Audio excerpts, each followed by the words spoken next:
So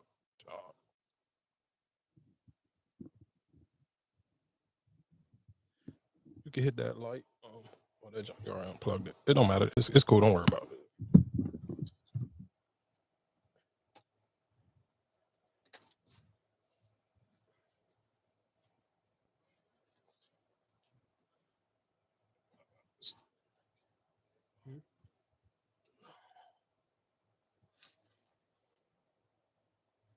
So change the color.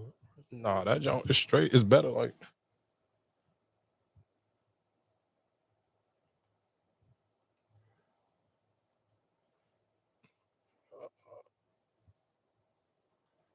I'll keep it.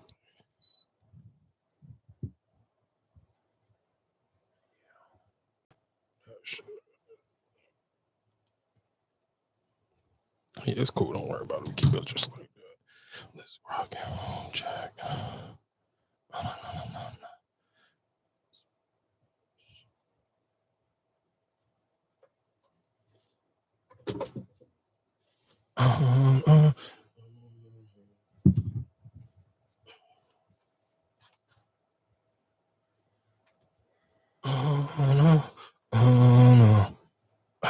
Bitch, boy.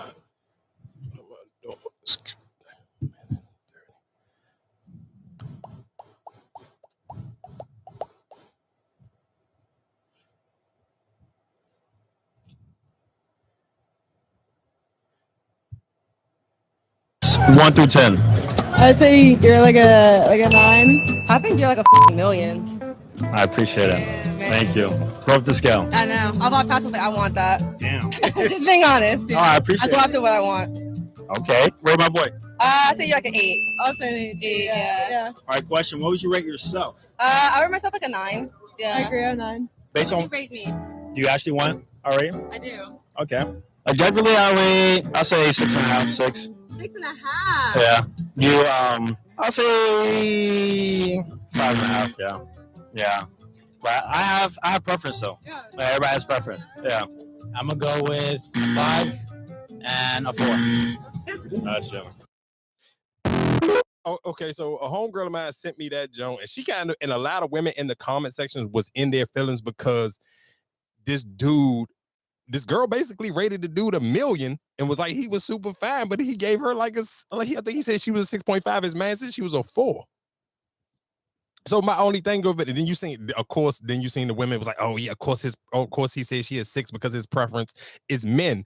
And it was just like, dag, why can't he really just have his own preference? Why do it necessarily gotta be the extreme for him? Like, why it just can't be like, all right, you just not my type. And don't get it twisted, no, the dude wasn't a bad looking dude. And I'm not saying the girl who said he was 1 million, she wasn't trash. And I don't even think she was a 6. I think him saying she was a 6 was kind of like a stretch and a smack in her face. So I kind of get why they would be upset, but realistically it's just like they was kind of dragging him. Like, I'm like, what if his preference was like a Kardashian or like, I don't know, because you had this, when people do that number thing, you got to kind of figure out what their bar is for real.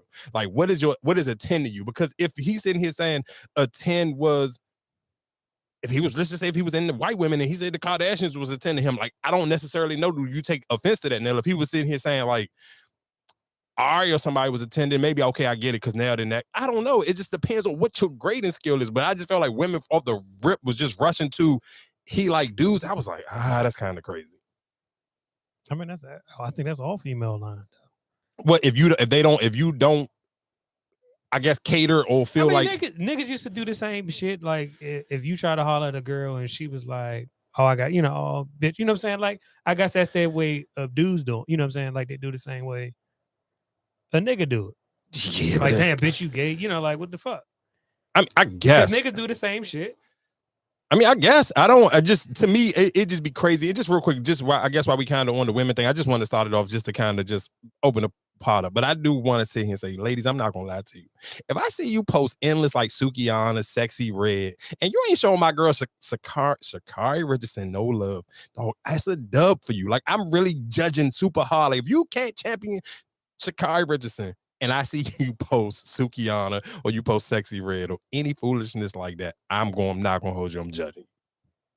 Because you pushing the bar for poor examples of black women and not pushing black excellence. You can't sit here on a daily basis and be like, whatever that. What's the new JT line? Matter of fact, no, I'm gonna name the episode this. Whatever it was, you rich, but you ain't tricking. Whatever the case she said, or don't call me twin because you ugly. If you can use all those little lines and get all that stuff off, you gotta be able to show when you see a black woman really do her big one, you gotta celebrate that one. You can't sit here and celebrate the trash and don't sit here and celebrate the cream of the crop. If you sit here and know for a fact on your leisure time, you watch Blueface and Krishan, bro, I don't care if you didn't watch the race or you don't even know what's going on. You see somebody posting it, you better go hit the reshare button. Add to the ecosystem the right way. Good luck. You can't, that's just crazy to me. And just real quick, because I just said Sukiyana and Sexyy Red, Lord Duval made a post, and Glorilla had a clap back. Because Glorilla said, nigga, you were too old to be worrying about what the young girl's pussy's hitting on anyway. But he said, what was it? Glorilla, Sukiyana, Sexyy Red would fuck, marry, kill. Yeah, fuck, marry, kill. I think everybody's like, just hands down that you is marry Glorilla. I don't even think that's even up for debate or even that was even in anybody's argument piece. I guess realistically where the conversation or the debate can go is the last two. But I'm not gonna hold you. I was almost with the smash Sukiyana, but then I seen Sexyy Red with the black hair. Sexyy Red with the black hair had me, okay, boom, get rid of Sukiyana. I'm going to Pound Town. I think I might. That black hair for Sexyy Red was a good look. The black hair and the regular eyebrows, I was like, okay, cool. I can deal with this version of Sexyy Red. I think just Sukiyana just do too much shit that's just like a turn off, kind of like just doing the most type of shit. But for in Sukiyana's advantage, though, she got videos circulation on the internet that niggas can kind of already see what she giving up. But so I just realistically, I'm gonna go with Sexyy Red. Y'all can keep the you can keep the Sukiyana. I'm cool on that one. Let's get into some real topics. What was going on in the world? Real quick, just I guess a quick little sports thing. Oh, I can go ESTG. Let's go sports real quick. Shout out to Anthony Edwards. I don't know why people acting like Anthony Edwards wasn't already like that, but y'all act like this the first time you got to this party. So shout outs to everybody who's late to the Anthony Edwards party or AKA Ant-Man. I don't know why y'all just acting like you just figuring him out because of the US games on now. But dog, he been like that. He been the best player on that team. And I don't even understand where the cat thing ever came up for people even trying to promote it like it was cat. It never was that. And Rudy Gobert will never be Nathaniel. But shout outs to Ant for putting the team on the back. Yesterday, they took their foot off the gas. They've been beating everybody by like 30 points. So yesterday, they kind of took their foot off the gas and it was a close game. They was kind of BSing around a little bit. Ant game 34. I didn't even think nobody was in this whole little US thing or this little FIBA World Cup. I didn't think nobody was going to go crazy and give nobody 30. I was like, all right, if you score 15, 16, that's almost like a 30. You judge it like you judge college games. No, you do have some games where niggas are feeling it. Yeah, he was in his. Everybody had some of them games. Yeah, what's that KD and Dame and Jason Tatum team? Them niggas, I think like the highest for them was like 19. No, everybody had at least one game. I don't remember that one. You might remember. I mean, them maybe that, but that team struggled. I mean, they still won the goal, but that team didn't. That's what I'm saying. But they didn't. None of them didn't get their first game. And then what's the name? They lost their first game because like that's the thing about you can't just put like when you put a bunch of players name, you know what I'm saying, and there's no chemistry, there's no hunger or anything like that. I feel like this team is more hungry. And also, the foreign teams are not as good as they used to be either. Because you got to think about it. Look at Spain. Marc Gasol and all them, they don't play no more. So a lot of people who used to give the USA hell big-wise, they gone. So, but do you feel like that? Or is it necessarily maybe that the U.S., some of these players realistically just feel like they got more to prove? Because none of them are realistic. None of these players on this team, realistically, none of them are big names. I don't think any of them have anything to prove because it's a big difference between FIFA and playing in the NBA. Yeah, but you can't say that because Carmelo still hang his hat on that. That him winning them gold medals, he hang his hat on them. But my thing with Carmelo did his thing. He did his thing. And Anthony Edwards is doing his thing right now. Yeah, but what you're saying right now, even the competitiveness back then when Carmelo was doing his numbers, when Carmelo was putting his numbers up, he was doing it on a consistent basis. he helped a lot of like what you right now. What Anthony Edwards doing is it's cool, but when it comes down to the actual real games, then that's where you really see how you are. Because like I said, I don't think they had a tough match yet or anything like that. So you supposed to do that. I hear you, but we can still. I can't act like that team when it was just LeBron and D Wade and them before Kobe got on that team. Like they ain't got their heads kicked in. That whole Netflix series before Kobe got on that team, the year they went with this same little FIBA thing, that year they went, them niggas got spanked around. But they lost in the what's name not in the tournament play, right? They didn't lose. Yeah, because they would. All I'm just saying is some players. Sometimes I think I feel like it just goes off of. I'm going not necessarily the chemistry. You just be like, nigga, back of my jersey say James, and the back of mine say Wade, and mine say Melo, and they had Iverson on that team and all that. I just think sometimes niggas be thinking, oh, niggas just gonna lay down because we play in the NBA and we are who we are. Yeah, I don't think nobody going, especially now, nobody's. That's why I'm saying. That's why this team plays more oppressive because I feel like a lot of them are still trying to make themselves a household name in the NBA. But a lot of them foreigners too. That's the way they about to make their money. Because they didn't pick up a lot of, I mean, just recently, I done seen a lot of foreigners get signed in deals, and you never seen them play. So I feel like it go hand in hand on both sides. But even I just look at as an NBA scout, or as an NBA owner, you really not gonna take that into consideration. Like, oh yeah, you cooked in the FIBA. Nobody gonna give you no money off of that. I mean, I'm not saying they gonna give you money. All of them already got their bread. I just think even just for somebody like Austin Reeves, because most people will sit here and be like, oh, only reason why he on that team because he played beside LeBron. Okay, he's showing right now. No, nigga, don't get it twisted. I'm like that for real. No, he would have been on that team. Not if before he had the season he just had. Ain't no way in hell. How? No, I'm saying what I'm saying is that them teams that it's not the same as we used to look at it. It's not the same because you look at all them players. A lot of them players, I feel like they got tired of going out there asking these. Like you really don't need them. What you mean? The big name superstars. So you just take whoever. You can't say you don't need the big name superstars because you just said the last time they went, what was that? The year before they were struggling. And when it was KD and Jason Tatum, nigga, them are big names. But that was a struggle because everybody just last minute. We just been out the bubble. We just, you know what I'm saying? Like that was all them trying to get together and trying to work it out. I guess. I mean, the real games don't start. I mean, they start this weekend. So, like I told y'all last week, if you wanted to make your bets on any of the bet apps, you can bet this weekend on the FIBA basketball games starting this weekend. Again, shout out to Sha'Carri Richardson for I don't even know how I was about to skip that. Hold on. Yeah, hold on. I can't. I was going to do a disservice if I didn't act like we needed to roll up that Jamaican, roll up that Burner Boy, roll up that Jamaican pack. I don't know where he from. I don't care where he from. I don't care what none of them niggas from. I told y'all this is USA, America all the way. I don't understand why some of y'all act like you ain't American and you don't pay taxes here, but let's please act clear and dandy. Did I pay taxes?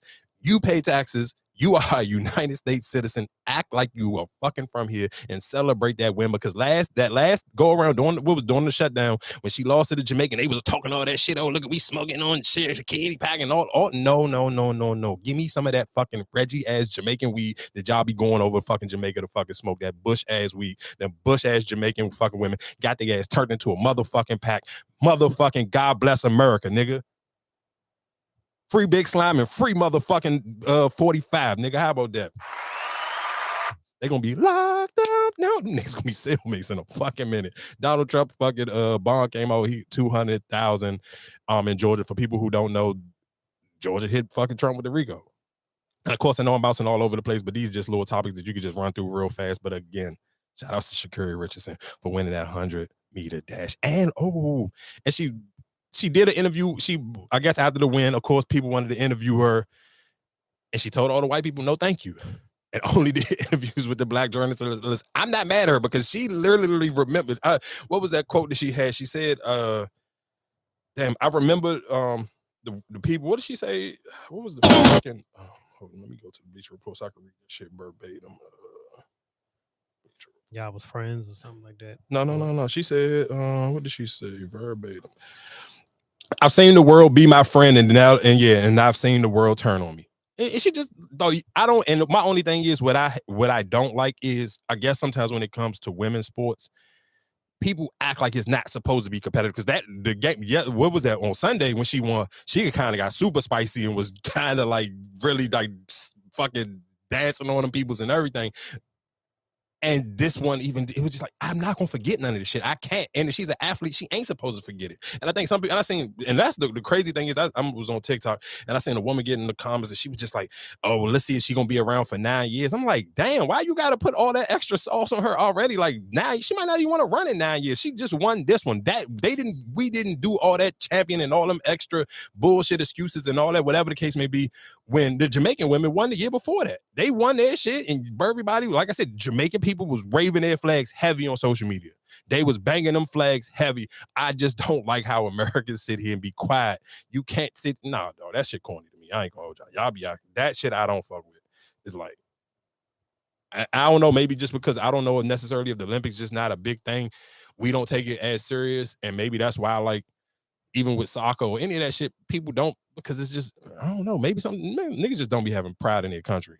And that's the difference between USA motherfuckers and Jamaicans and Africans and all that. Them motherfuckers really be having pride where they from, and that's why they take their sports where it's lit with their flag on their shit. Them niggas take that shit serious. Americans act like, oh, we don't give a fuck. I don't know if we don't give a fuck because we got other professional sports, but nigga, I'm gonna give a fuck, especially when it comes to the black athletes motherfucking showing their ass and people kind of sleeping on it. And outside my man Austin Reeves, because I'm gonna fuck with Reeves because he a fucking Laker. Let's rock and roll.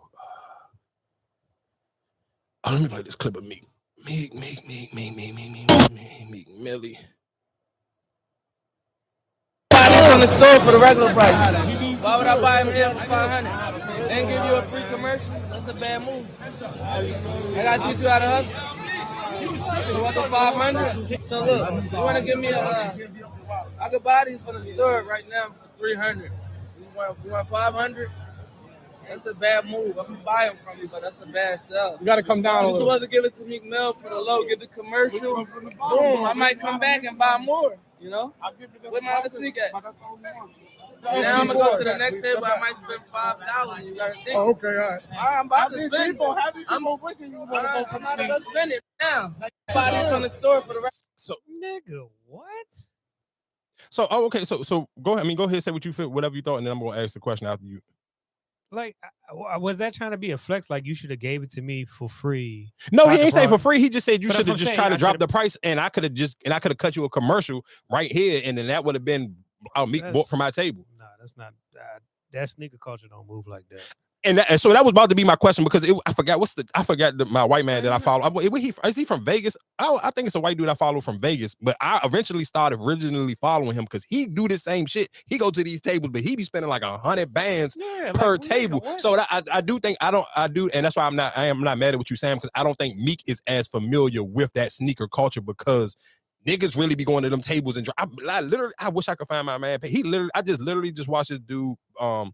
He spent like, I want to say he just spent $112,000 at one table. Yeah, that's what I'm saying. So for you to sit here, his price is his price. Respect his hustle. Pay the $500. Keep it moving. For you to sit here and say, "Oh, I could have did a commercial," nigga, you're Meek Mills. You're not a sneakerhead, nigga. You fucking sponsored by Pumbaa, all that shit, nigga. You ain't had no hot kicks. I'm not. Nobody's going to your page like, "Oh, you see Meek with them." No, nigga. What promotion you gonna do? Now, the Jim Jones situation, that's a different story. What happened with Jim Jones? Jim Jones was at the same joint, but he did Bama games with Travis Scott for free. He did a promo joint. But it's a difference. Jim Jones, Meek Mills. I'm not looking at Meek Mills' feet. Yeah. You got a point. Jim Jones got the drip. So, nigga, pay the price. You got the money, pay the price. Because if that was the little white boy or somebody else, they gonna pay it. They're not gonna say, "Oh, I can do a commercial." I'm pretty sure they probably got more. But I do think realistically, I think that is the bigger story. Is I don't think Meek understands the sneaker culture. Yeah. So if you don't understand that especially at those little, I don't even know what sneaker con. If it's at one of those things, people do go there and these be just regular niggas who that's just how that is. I mean, realistically, that's how they build up their social. Because that, like I said, the white dude that I follow, I literally follow him because I'm like, dog, this nigga literally go everywhere. He do got a store. He got a store where he do resale, but he literally go to the tables, dog. And the smallest I ever seen him spend was like 10 bands at a table. I believe it. That's why I'm just like. So that's why with him saying 500 and the dude was kind of like, I'm sure he wasn't trying to be disrespectful because it is Meek Mills, but I'm sure in the back of his mind, even the reason why he didn't bend on his price because he was like, nigga, what? I don't give a What you fuck got about on him. your feet? What do you have on your feet right now? Nigga, the shoe he bought was trash. That's Nigga, what he I'm bought some saying, old so, white yeah. fours with the green, like the Boston Celtics green on it. Nigga, them weak ass fours. Like, nigga, you just got finesse. You spent even if you spent $300, I'm not paying $300 for them weak ass fucking fours. I'd say go ahead, go to the store then. If you're gonna spend it, spend it. Yeah. Because you wanted me to, because you're Meek Mills, I'm gonna cut a deal for you. No, yeah, nigga. like because and it's not no, and that's not no shade to me. Shopping, if you were shopping like at a store, this is my gear. I get it, but you're buying Jordans, so it's not like, you know what I'm saying. Like, why am I cut? What am I? Yeah, you're absolutely right. If this was my actual store, oh, this was my actual brand where a commercial would benefit me, I agree with you. Yeah, I will cut you a price, or I probably even give it to you for free because I'm trying to build my brand. You wearing it, cool. But a pair of sneakers, these some Jordans, nigga, I don't give a fuck. Somebody else gonna buy them if you don't buy them. Meek, you tried it. I ain't mad at him for trying it, because even just, I get it. It's him trying to hustle, you trying to finesse somebody, and you feel like you're giving game, but you really not, because you're not really true to this culture. Like, you just here, you probably in town, and you just, I'm here. He could definitely. I wouldn't have $500 for them Jones. He is crazy. I bounced around, but I meant to read. Let me read this junk, because this was because while we was on the NBA, John, I could have kind of nipped this one in the bud while we were there. I guess somebody who used to run the NBA's Facebook page was trying to figure out how to log off their Facebook page, because they don't work there no more. So they started off their post with, how do I log out of this? I haven't worked here in weeks, and anyway, anybody overextends its social media employees greatly to determine of their the detriment to their health. I apologize for people who new to this program. I read like a sixth grader, so bear with me. To their health and their livelihood. The salary is less than $50,000 annual after taxes. I work 14-hour shifts and without breaks at any time. Shout outs to Adam Silver. And that was him being funny. Shout outs to Adam Silver. We don't get health insurance until 90 days. I'm sure. I mean, on the job. That's regular shit, right? Yeah. This isn't silly. I'm glad to resign. No need for a job to get in the way of your happiness. Donate to your mental health. Privileged kids. Privilege. But 50K for 14,000. I mean, for, working 14 hours. I mean, it depends on how many 14-hour days you're working. That shit sounds crazy. You do it on social media. Yeah, but for how big the NBA social media pages be, and how. Well, listen to what you're saying. You're telling me I'm getting paid. It's a career for you, right? It ain't no intern. Niggas getting paid less than that to do shit, fucking flip burgers and all that. You're complaining about being in the NBA, affiliated with the NBA, where I'm sure you get perks. You get to go to the games. I guess, so it probably depends on the perks. But I think that 14 hours in the 50K sound crazy. Now, if they came to you and say, "Oh, I want you to do the podcast, such and such," what was they like? You get the access to the games, all out, luxury type of shit. And I'm only paying you 50. You're not gonna take that? No, job? I would take it, but I think realistically, it just depends it's the difference between if you sitting here saying 50K and they behind the scenes where it's 50K and I can get to show my face, then it's different, because now that's gonna be that perk by himself is gonna be something completely different. Because just like you said, now if I just imagine if I'm doing these same videos, but it's actually on the NBA page and they paying you 50, well guess what? Now niggas gonna give you hats for free, shirts for free, a lot of shit that you normally would have to come out of pocket for, you won't come out of pocket for no more because niggas see you on the NBA page every day. But it's a difference between you saying you just running a page and nobody don't know you. Right. So what mental stress are you really getting? If you're not being seen, you don't got people hagging you down. They don't know who you are. So all you are is behind the what's name. You can't tell them you can take a break. You can't say your mental health like, oh, you the top, because nobody know you. They don't see you. You're behind. No, but they may be saying just how much they feel like. Dog, the NBA be. If we talking about all major sports, the NBA has the best social media pages. I get it, but he's not working by himself. You're not one person running the whole NBA. I mean, I don't know. Would they still had, if they had to log in to post some shit like that? I don't know. They might. I don't know how that works. Yeah, no. Because that wasn't a post and delete. I seen enough big blogs picked up. That's how I seen it before we get to record. I'm like, hold, what the fuck is going on? That's still not bad. 50K after taxes. It probably just depends. Yeah, it depends on how many. Okay, and depending on where he's living too. So now, okay, yeah, if you're living in New York somewhere like that. Oh, 50K is shit. I rock on shit if you live in New York City, Jack. If you live in New York or California, nigga, that 50K ain't gonna do Nathaniel for you. That's what I'm saying. It all depends on where you living at. But what you saying, your mental health, if you're not even out there, like there's people out here who's taking those pictures and got to be chasing these teams around when you're behind the desk or Yeah, I think. But the crazy thing is, the crazy thing is, I think if you actually work for the physical teams, they pay way more than that. They probably do. No, I know for a fact they do. Yeah, they probably do. I'm not surprised because they contract a lot of stuff. That's why I said you probably think because you under this big machine, you supposed to get paid more. What you want to get paid 6 figures? Realistically, you probably would think, okay, it's for the NBA. You probably would think it was $100K, nigga, because them little that shit that they be saying what the prices start for the ball boys, nigga, be crazy. Or niggas who clean up the floor, them shits be like 100 racks. Right, they actually doing physical work. They in the games. They clean. I hear you, but I'm sure that me running your NBA page, your social media is more important than a nigga cleaning that floor. Hell no. Because if you before you didn't have social, you had remember they had just the website. Yeah, and then you'll be just so perfect. So, but perfect example, what you say. I'm not disagreeing with you. I get it. It seems because I mean we are old fashioned. So $50K for that it seems cool. But what I'm just saying is comparing it to like baseball need whoever's running the NBA shit to run their shit. But see, the MLB YouTube, I mean social media is horrible, dog. Right. So at that one point, he probably was just in charge of the Facebook. He ain't charged of everything. That's what I'm saying. He probably was just in charge of the Facebook. And this is what you're supposed to do on the Facebook app. Monitor this, blah, blah, blah. You got people working under you that or working with you. You know what I'm saying? It's not like you by yourself. Like,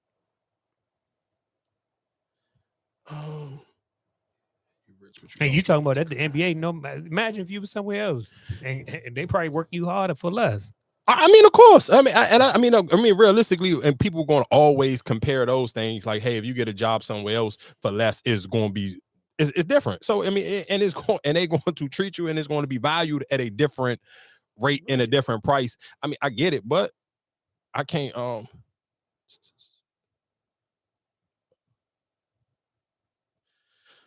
else we getting into? Sha'Carri Richardson. Let's change it. Okay, T.I.'s son was complaining about. He was trying to book Sexyy Red for his show, and she said she wanted to charge him $50,000 for the show. And then he also, in this complaint and in this rant, he was sitting here saying he tried to get DaBaby for a verse, and he wanted $100K. And he basically felt like they should have budged on their price. But you're not your dad. Like, yeah, if your dad was probably trying to book one of them for a show or trying to get a verse from them, it'll be completely different. But dog, who are you? Why the fuck am I'm not coming? Why? If I'm to shoot Sexyy Red and Bell, nigga, she got to get it while she's hot. You can't be taking too many shortcuts and then she said she was at 40. She was turning down 40 for a verse. Right. So you wanted me to perform? Yeah. For you 50? No, she said that's her price was 50 for a show. And he was like, damn, you can't give me a better price than that. And she was like, no. Yeah, you tripping. Privileged kids. And then he felt like DaBaby was like 100,000. Like, damn, dog, you can't look out. Like, nigga, who listen to your music? I'm not looking out for shit, nigga.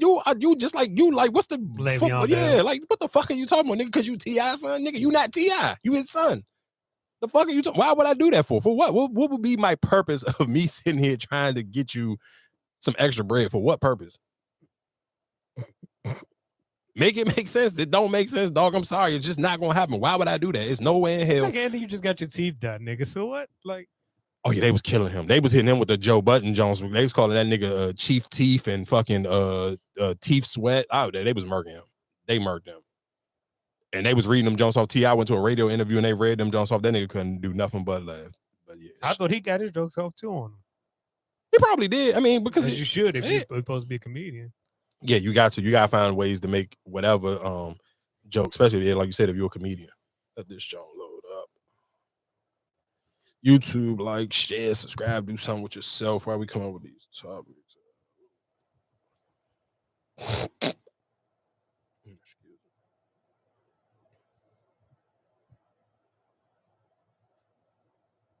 Archer Podcast. Like, share, and subscribe.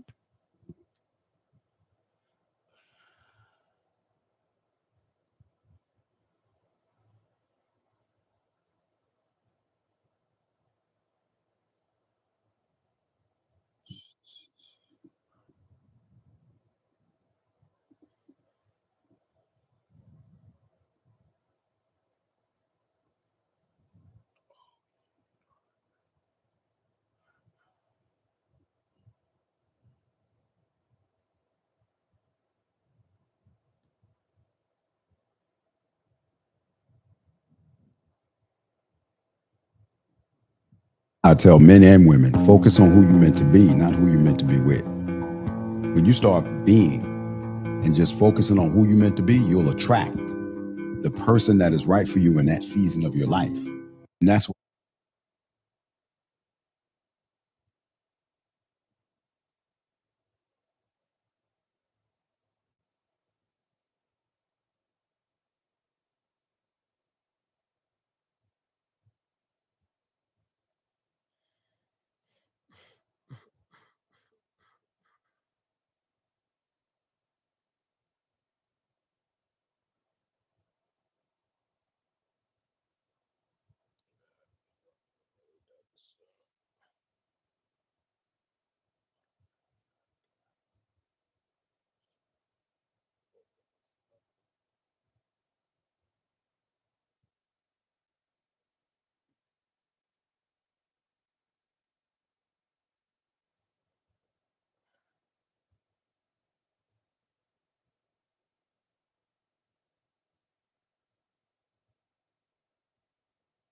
I be trying to cut Patrick Mahomes some slack, but this one ain't gonna ride, dog. This one, your dad ain't cool enough for this, not for you not to lose brownie points on this one. Favorite cheat day meal? Fried chicken. No. Chicken fried steak. No. And mashed potatoes. Mexican food. What's my favorite cheat day meal? Fried chicken. No. Fried chicken. I'm sorry. What? What do you? Nigga, that was his wife. Okay. What do you? I'm saying. What do you? Nigga, I just can't give you no more passes because your wife tried to give us the hard fried chicken. Nigga, your dad ain't cool enough. That black card is slowly but surely. I be trying to hold it on for you so we can get the black quarterback shit off. But nah, I'm sorry. Shout out to the Baltimore Ravens though. Like sure. Oh, shout out to the Baltimore Ravens for having literally I think the first team in NFL history to have all black quarterbacks. 1 through 3, and having the quarterback coaching staff. Shout out to the Ravens. Flock together. Let's flock, baby. Let's flock. Shout out to Zay Flowers, Odell Beckham Jr. Oh, your team is in that division too as well, right? Mm-hmm. You ain't got no hopes for them. Why not? Not to be number one. Not to be number one. What in the division this year? This season. We talking about this season coming up. I wouldn't say that.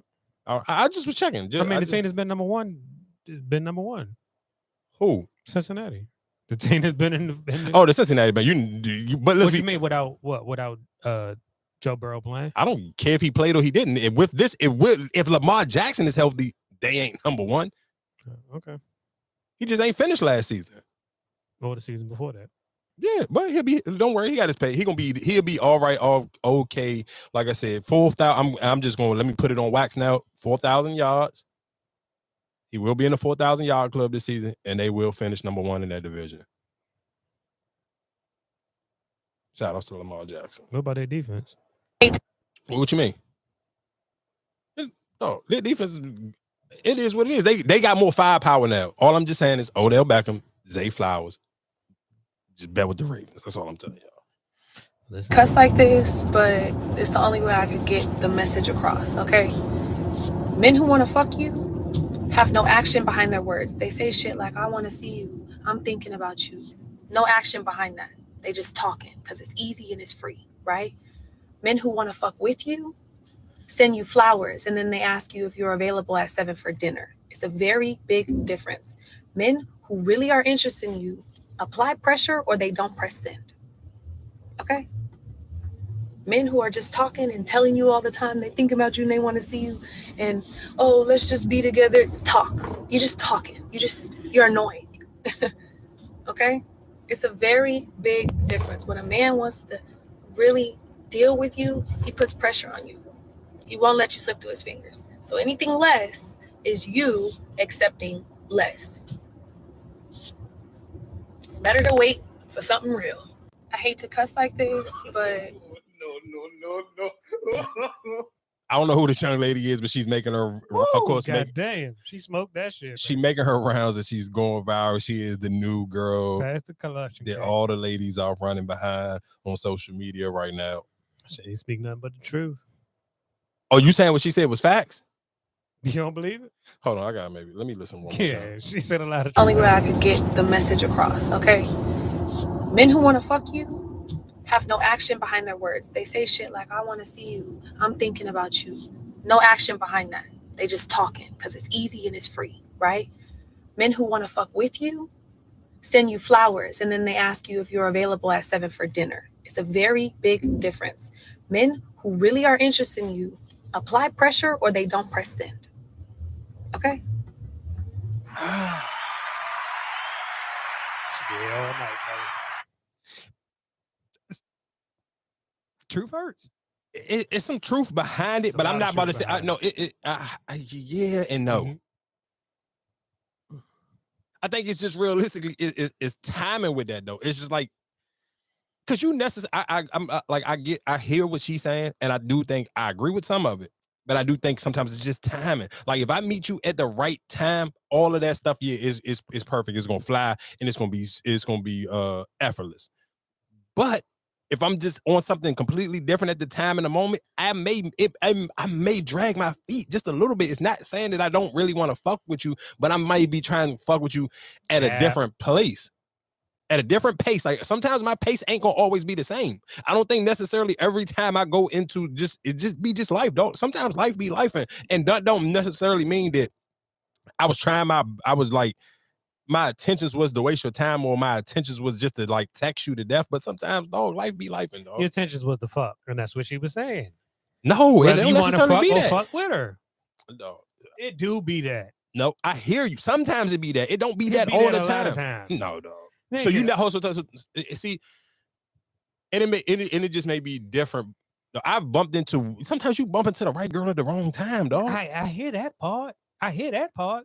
But the way she made it say, So, but what I'm saying is, it don't necessarily mean that all I wanted to do was fuck. but your value and your interest in that person, you're gonna making the effort and do what you got to do to work around that person. If she say, "Well, I'm busy right now, I can't," you're gonna find a way. No, But because we real, because this has happened to me before, where it's like, if I shoot, let's just sit here and say, okay, yeah, boom, let's go out somewhere, and then you be like, oh, I'm busy this week, or let me check my schedule. As soon as you hit me with the check your schedule, I'm like, cool. If you don't get back to me, bro, I'm not geek. I'm not. I just that sometimes, of course, with the male ego, sometimes I can't pack it completely in the door, dog. There's no way you gonna be like you gonna. It's no way you gonna sit here and say, if I be like, I want to take you out, and then you be like, you gotta check and see whatever. And you don't get back to me, I'm not doubling back. Are you crazy? Hell no. Why would I do that? But still, if like what she was saying, if you really trying to show interest and you really want to fuck with her, you gonna make your efforts. You're gonna do what you gotta do to make that happen. A nigga who just trying to fuck, he just gonna spend. He gonna say the nice things. Oh yeah, you know. But he not gonna make no effort. No. I get that, but I don't think realistically, if we just and I said this last week, sometimes it's all on presentation. I think sometimes niggas know that it can't never be just I want to fuck if it even just look like some shit. Like you want some Jordans, yeah, okay, but if you can't afford them, to stay in your fucking lane. Some women you just dog. I don't care how dog. It's women you come to. Let's be real. We all have social media. It is so funny because a homegirl of mine DM me was like, "Damn, every fitness girl I just start following, you already be there." Duh. And then what else you want me to? You prefer for me to? But listen to what I'm saying. But I'm not. That don't necessarily mean that I want to just fuck all of them. But you can. Would I? Yes. But do that mean if one of them slid in my DM, am I sitting here just? You might just catch me at this time and moment where it's like I can't apply the pressure that I probably should. Realistically, as an adult, I just may not be able to at this moment. Don't mean that I don't want to build with you, but I may not be able to. But if you just really, date like you're supposed to. But if you really want her or you really interested in it, you gonna apply the pressure. Or you gonna do what you got to do. Yeah, no, because listen to what I'm saying. The same time you sit, listen to what I'm saying. The same way I would be like, I want the same way you could easily be like. I'm trying to see how I can break this down. I could really want her, but I really want other things that are already out on my plate more than I want her. But you're making the effort to go through those things, right? Yes. So then, okay. So if you really want her, you're going to make the same effort to do those things. You're going to add in too. I got to change up X, Y, and Z. I guess. Yeah, I mean, I guess realistically, it depends on where you and just to end it on what you just said, I do page. I can kind of follow. I can follow what you just said up with this, and we can move on. That's why I tell men and women, focus on who you're meant to be, not who you're meant to be with. When you start being and just focusing on who you're meant to be, you'll attract the person that is right for you in that season of your life. And that's why I tell men and women, focus on who you're meant to be, not who you're meant to be with. When you start being and just focusing on who you're meant to be, you'll attract the person that is right for you in that season of your life. That's why I tell men. And with that being said, that to me is how it's just like like when you locked in on that, it just make it way easier to. But just how many stay seasons do you get? Because you could say, you could say, okay, well, I'm in this season right now. I'm in my happy. I'm trying to. Okay, so hold on, time about perfect example. Let's just use this for example. Oh, look at Kevin Durant. When was this? Whenever him and Draymond Green did that interview, this is the nigga that already got 2 championships, 2 finals MVPs, and he still was like, yeah, I don't want to start a kid yet because I'm still hooping. I'm trying to hoop first. Think about even just in real, like just last thing, just think about this. Even for why that Olympic team to look the way it look right now, because none of them niggas don't got kids. All of them niggas is young as shit. Who? Maybe Brunson. I think a couple of them do.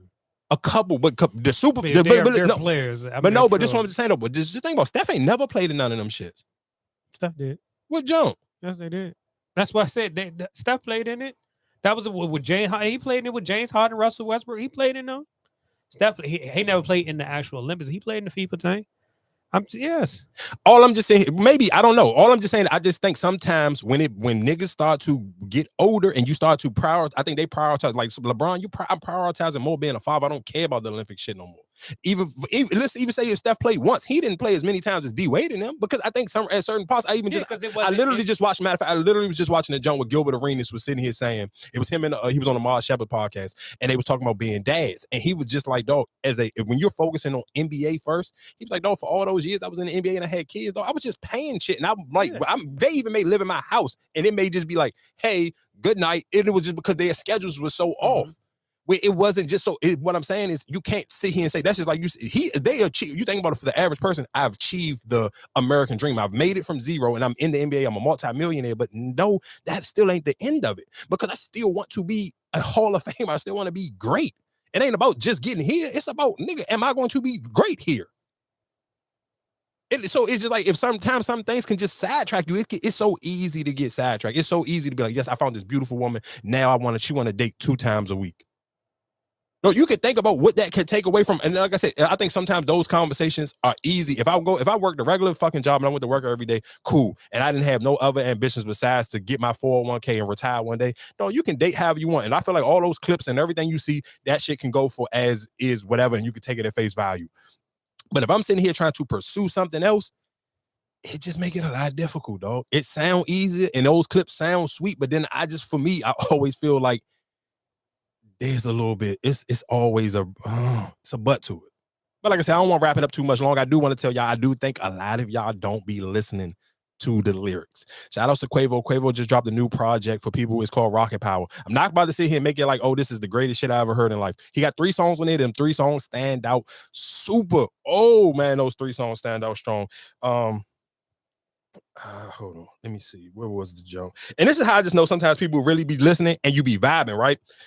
Shout out to him because I posted the joint on Threads and I was just like, damn, he kind of threw, he. How about say what's name just had a kid? Josh Hart, because I remember he didn't play in the playoffs. Josh Hart is on that. Oh, he is on this team just off the strength. That's what I said. A lot of them they just probably don't show. Brandon Ingram, I'm sure he has kids.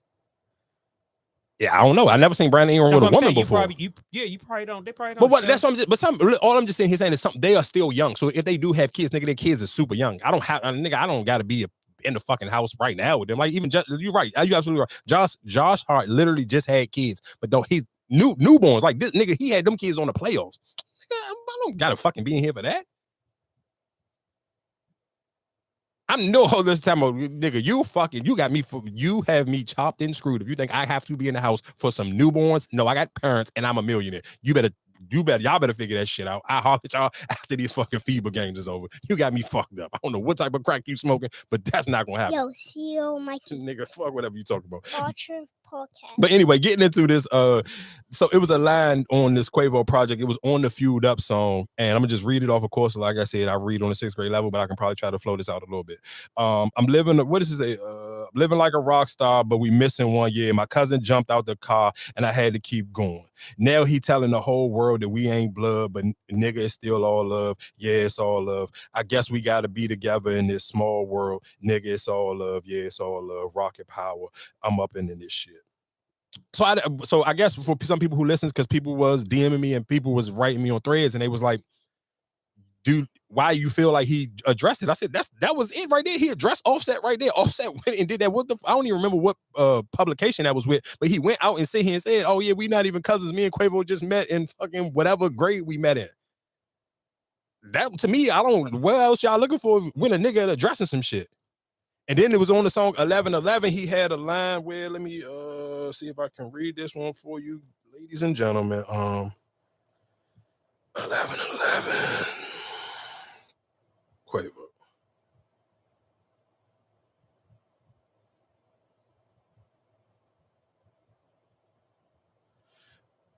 What was this? This was not your setup, stay in the middle.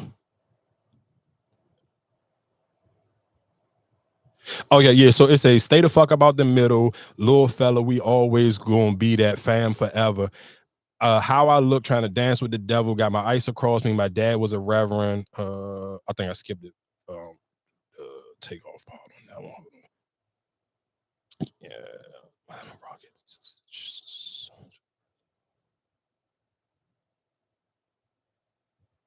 Oh yeah, who the fuck gonna put this shit together? Can't nobody put this shit back together. Stay the fuck out the middle. But what was the part where I felt like he said, oh yeah, so that's what it's gonna be. We fam forever, Migos. So he kind of addressed it on that one. Basically, was like, niggas need to stop trying to middleman and put the shit back together. And nigga, when I need a partner, he already know that I can call. That's the part that I was looking for. Where did he say that at?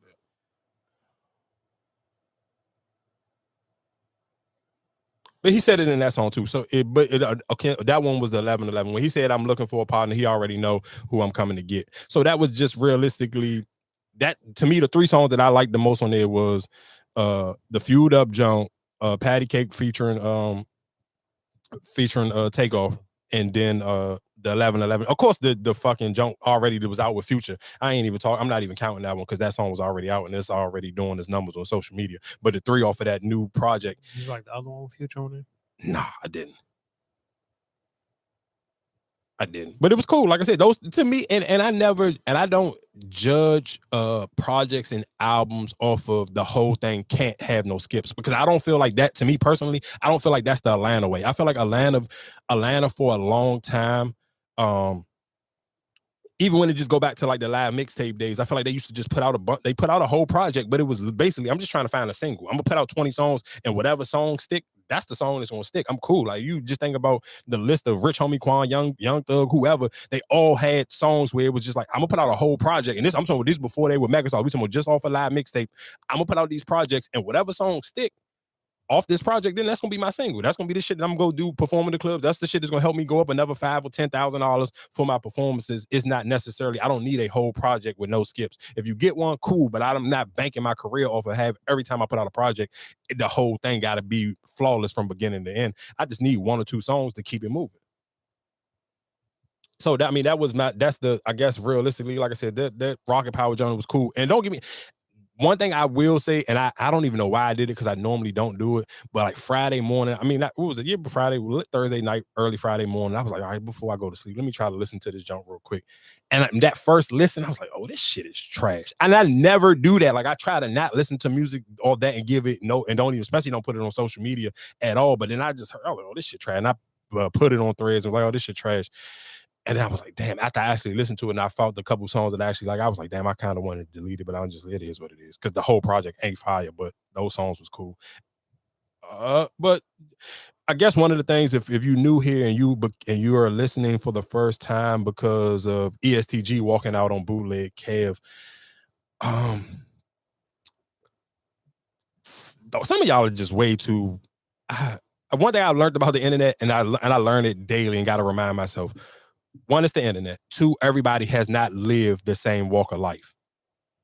So it was just like people was making it like, and this is, and I catch myself. I'm like, dog, I don't get paid from this nigga. I'm not on his management team. I don't fucking work at CMG, but CMG definitely should cut me a check because I seen Glorilla jump right back in the studio with them girls after I fucking made that video. And then sometimes you almost question yourself. You like, you don't want to give yourself no credit, but then I be looking at some of them. I'm like, man, this shit got like 40,000 views. It ain't nowhere in hell somebody that ain't. If Nicki Minaj seen a fucking video that I'd done before and reposted it, I know for a fact that Glorilla seen this fucking video. But it's cool. But anyway, long story short, I was just sitting here, and this shit was like, this was for days. Like, and then sometimes you gotta always be careful on like shit you pray for, because you'd be like, oh yeah, you want your videos to go viral, you want your voice to be heard.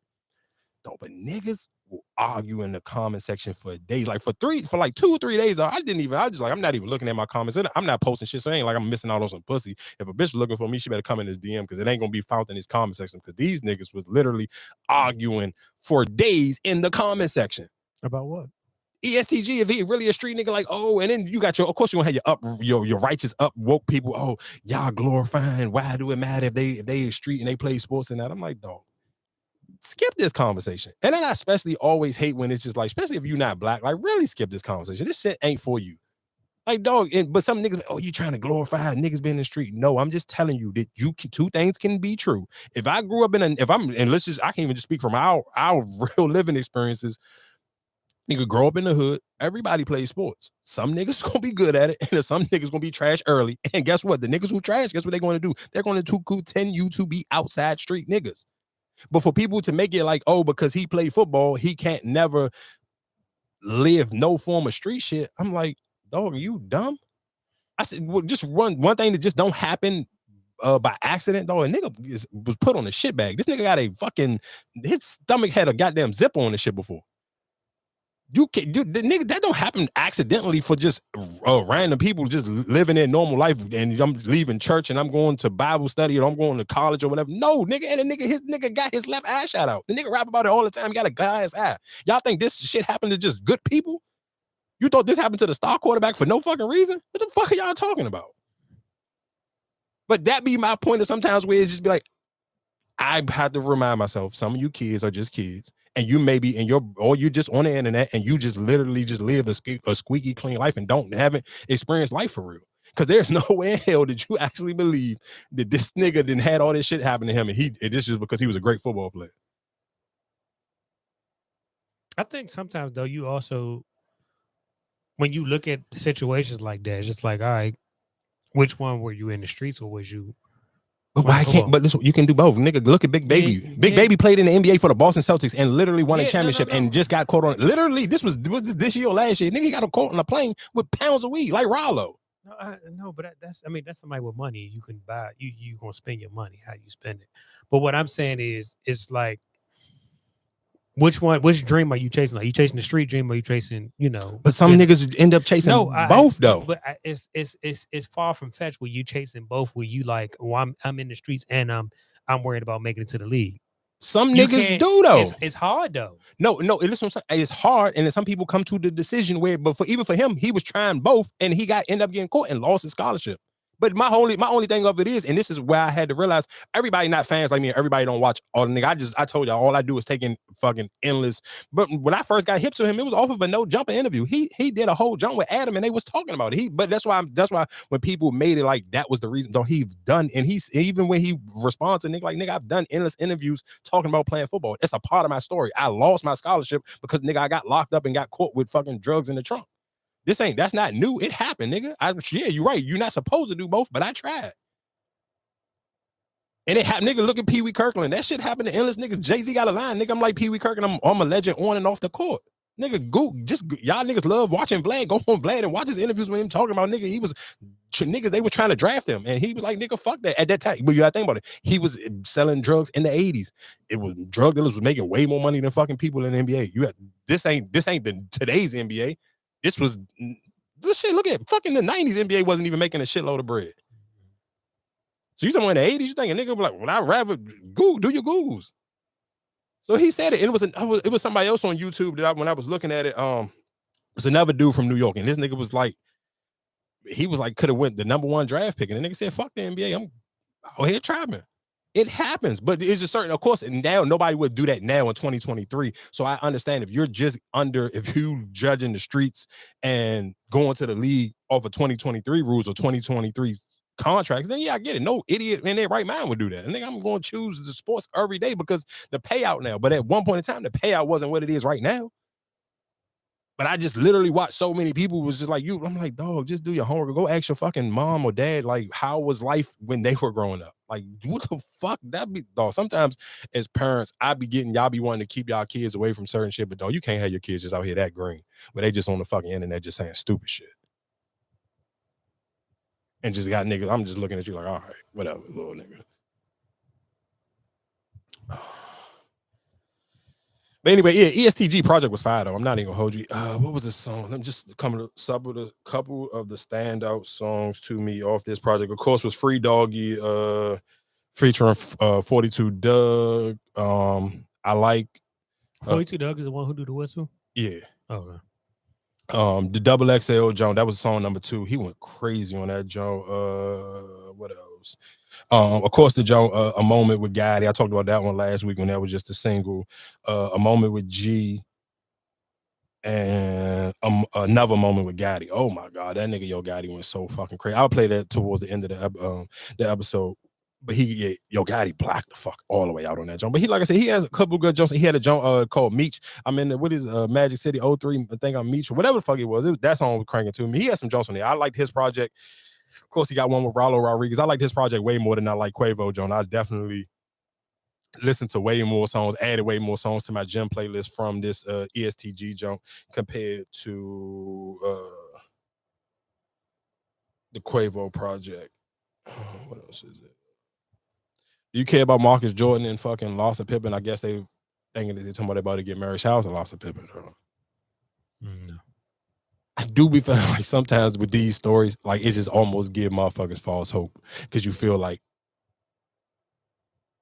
you can always just nigga. This the most coverage this nigga done had in God knows how long. No, but I'm talking about for women because when they hear stories like that, it's like it's never too late. I can always come up. Nigga, she damn near pushing 50. She just hit another lick. Another one. DJ Khaled voice. So how would you feel if you was her son? I would be disgusted. Okay. Nigga, I would have been disgusted when it was Malik Beasley and Future. And that's why I said I don't understand why we just keep making a story out of this. Out of her. I mean, I don't think nobody really, like even for him, it's like, all right, you're Jordan's son, but we really don't give a fuck about you for real. This is your this the most people ever gonna talk about you for right. sure. And we just keep talking about you because you and her. Like nobody cares. I mean, I ain't mad at either one of them for milking the situation, even if he was just doing it just because I'm trying to get some clout. Like, you trying to get your name, but I feel like it's just like, all right, when is enough is enough. Like, yeah, we gonna keep talking about them. All right, get married then. Shit, man. Good luck. Yeah, I'm not gonna hold. If I'm Michael Jordan, whatever I can take away from you, nigga, I'm taking that shit away.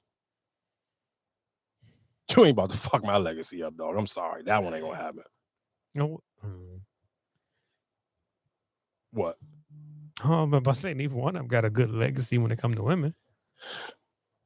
Shit, Michael Jordan was married and he for some years. And then now he then he went white. All right, yeah.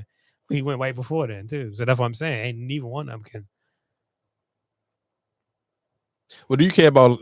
I ain't gonna hold you, Logic. You lost your DMV card, dog. Whatever little alliance that we was trying to give you shoot you some bail when Joe Budden was kicking your fucking back in. I'm sorry, Jack. I can't hold you down no more, dog. This nigga was on. Huh? I don't know what the fuck he was on. Nigga, he was on stage and literally did the Ice Spice, bro. This nigga had no shirt on, horrible ass dad body, and then bent that motherfucker over and popped that pussy for a goon. Oh, that nigga literally, dog. It's no way you did the Ice Spice in the middle of the stage. For what?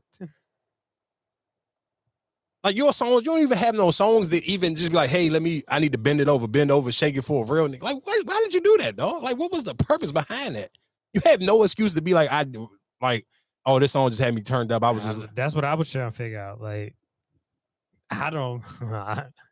No, listen to him. That's a nigga really having an identity crisis, and that's a nigga who be on Instagram and be like, damn, I really wish I was a girl. I really wish I could pull this Ice Spice shit off. Or I don't know if your album sells slow or what you trying to get going on. But brother, whoa. Now you got too much dip on your chip. Yeah, that nigga, And then the whole belly button shit, like, dog, like I couldn't, nigga. I ain't even see that part. I cut it off out there. I seen that nigga get the. I'm like, why you got your shirt off? And then when I seen that nigga get the bending over, I'm like, oh yeah, I'm cutting this shit off. Yeah, you got it. And the crazy thing is, like, fucking hot new hip hop had that shit up as this Logic pulls the Ice Spice move. I'm like, hold up, what? And I was like, oh yeah, this nigga. But you know the sad part about it, when you look in the comment, everybody just tagging Joe. Oh yeah. I no, this one I normally don't do it, but I tagged them in that shit. I tagged him and I tagged the fucking junk because I'm like, yeah, get your man, nigga. But that was the they talked about it. He talked about it before, but we didn't see the video. Oh, on see, the I pod. didn't know. Yeah, I didn't know. Yeah, he talked about it before. Yeah, I think it was like a couple of weeks ago. He talked about it. Yeah, I didn't know. And now that we see the video, yeah, that nigga was out of pocket though. Let that jump. Shut the fuck up. I know Juicy J was disappointed. I'm like, nigga, what are you doing?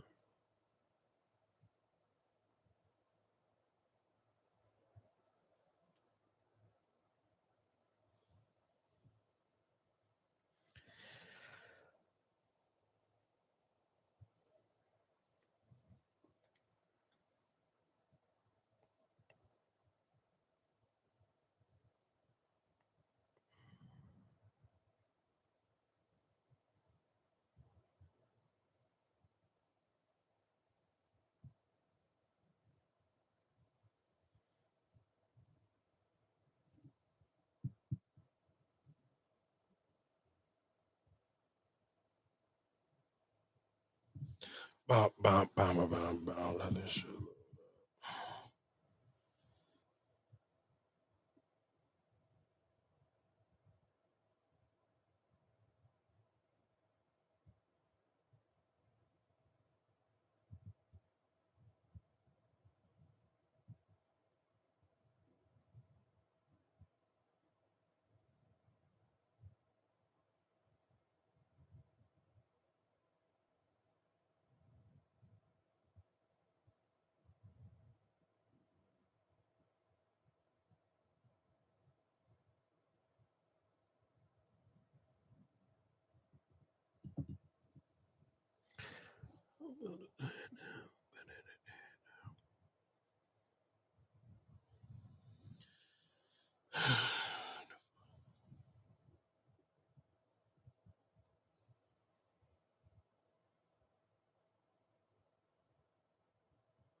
Wait, we'll do something?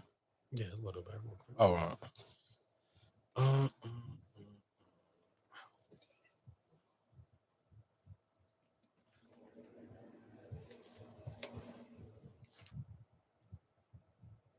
Party people. Give me 1 second. Give me 1 second. Like shit, subscribe. Whoa. I need to find me like a while I'm on break fucking song that won't get flagged.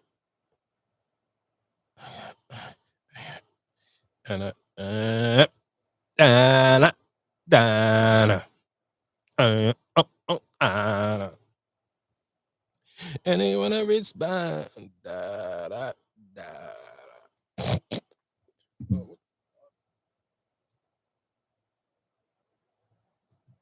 Anyone a rich man?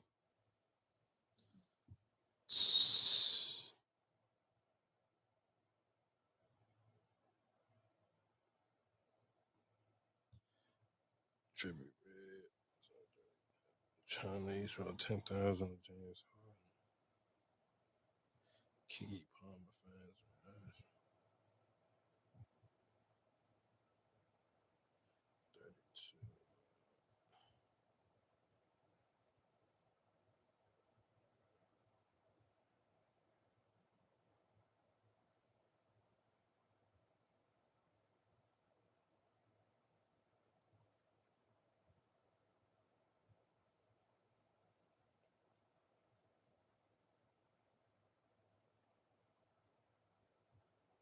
Y'all hip to what E-Bro said. E-Bro. Hot 97. Just give me like 2 more seconds, please. I apologize for the wait. Sorry for the wait, Sonny.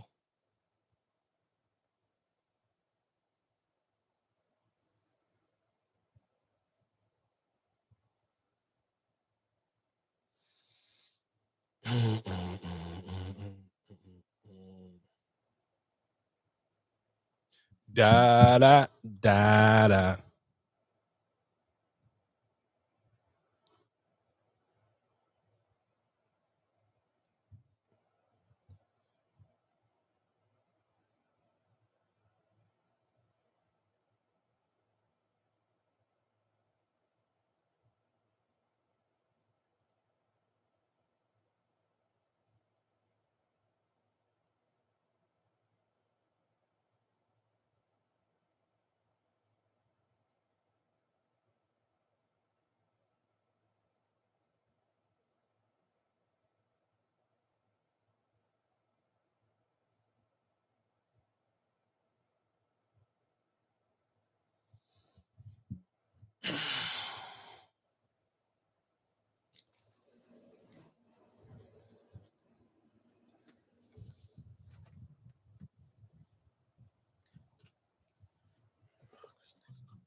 Huh?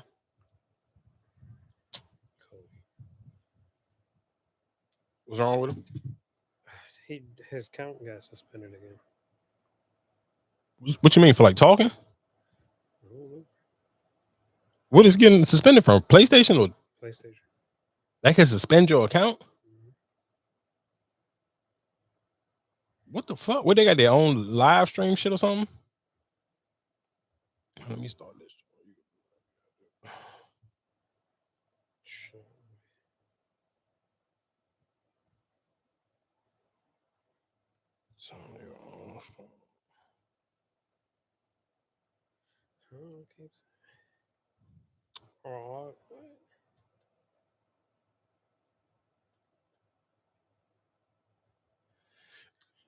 That's why I told him. So Steve, for people who don't know, I guess it's official. Stephen A. Smith said it's not completely official, but I guess some people were saying it is official already. That Shannon Sharpe will be joining ESPN and joining First Take twice a week to start it off, and I think it's supposed to be on Tuesdays and Thursdays.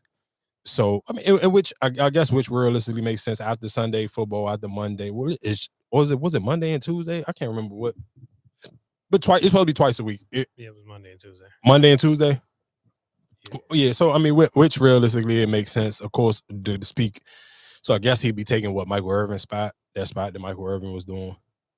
I don't watch Stephen. Well, I'm for sure this is going to take Stephen A. shit up to take First Take to another a whole nother level. But I do see Stephen A. always say a lot that they had the #1 rating show. I mean, of course, and that's the only, I guess, especially about TV shows, those numbers, nobody never see them. So how do we ever know what's true and what's not true? Like, are you really like, is these numbers for real, or is this you just, popping your shit saying it is real? Because it's kind of hard to know what actually what the actual numbers is. Like, it's not like YouTube, it's not like whatever, no streaming platform where you see the numbers why it's going on. So it's kind of just like, all right, we gotta take his word for it. But I do think realistically, Shannon Sharpe and Stephen A. Smith on social media gonna go crazy. It's gonna make, if you ain't tuned in or you wasn't thinking about tuning in, I'm sure that they gonna come up with some clips and it's gonna be fire, especially that first week. And I get, well, shit. Skip, I think Skip supposed to come back this week. It was supposed to be that. Is it this week coming up or is next week? Next week. 28th. Yeah, that's where it's gonna get tricky. We're gonna see. It's gonna be a showdown. It is going to be a showdown. People are going to judge what show is better and which show ain't better. Like, that one's gonna be it's gonna be a hard buy for a lot of people because niggas just gonna really want to know, like, who really bought the juice for real? Like, was it more Skip or was it Shannon? Yeah, that one gonna be sweet. I ain't gonna lie. I'm realistically, if they both came on the first time for the first day, I'm going to go Stephen A. and Shannon Sharpe. But I mean, I guess the smart thing is for Skip to kind of let me start a week prior to give myself and give my audience kind of like a chance to get familiar with us first. Because if you drop the same day first and that time frame is the same exact time, niggas is running to that Stephen A. Shannon Sharpe first.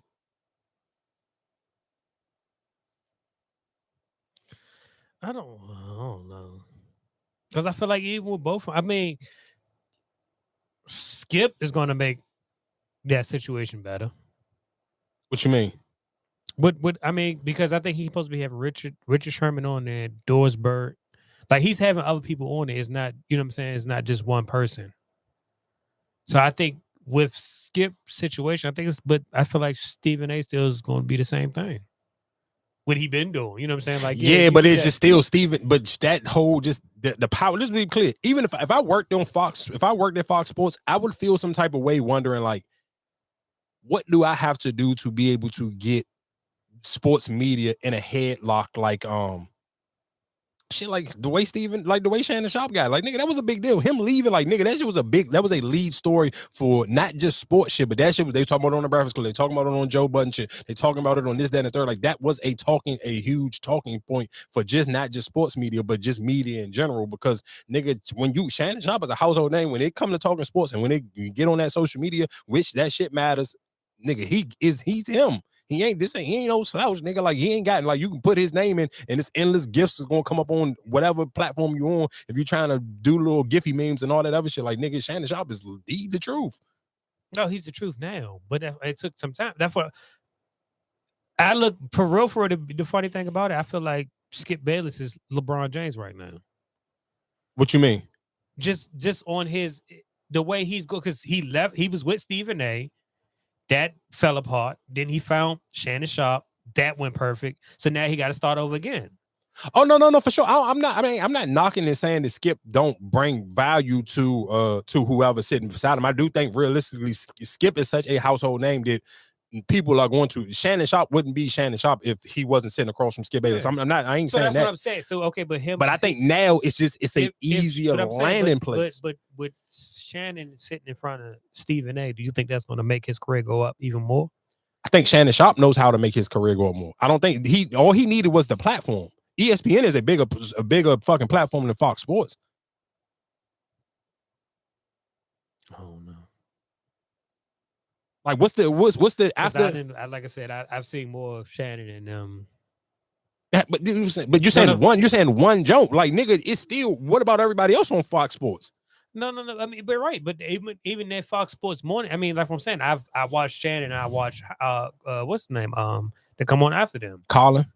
I watched those ESPN. I really don't turn to ESPN. Yeah, to me, I think, and that's when I seen some people were just like, damn, I wonder why ESPN just didn't give Shannon his own show. Because I do think ESPN realistically needs to fill in after First Take. I think a lot of people watch First Take, or even if you don't catch it on the regular time, it's like, what do you do after that though?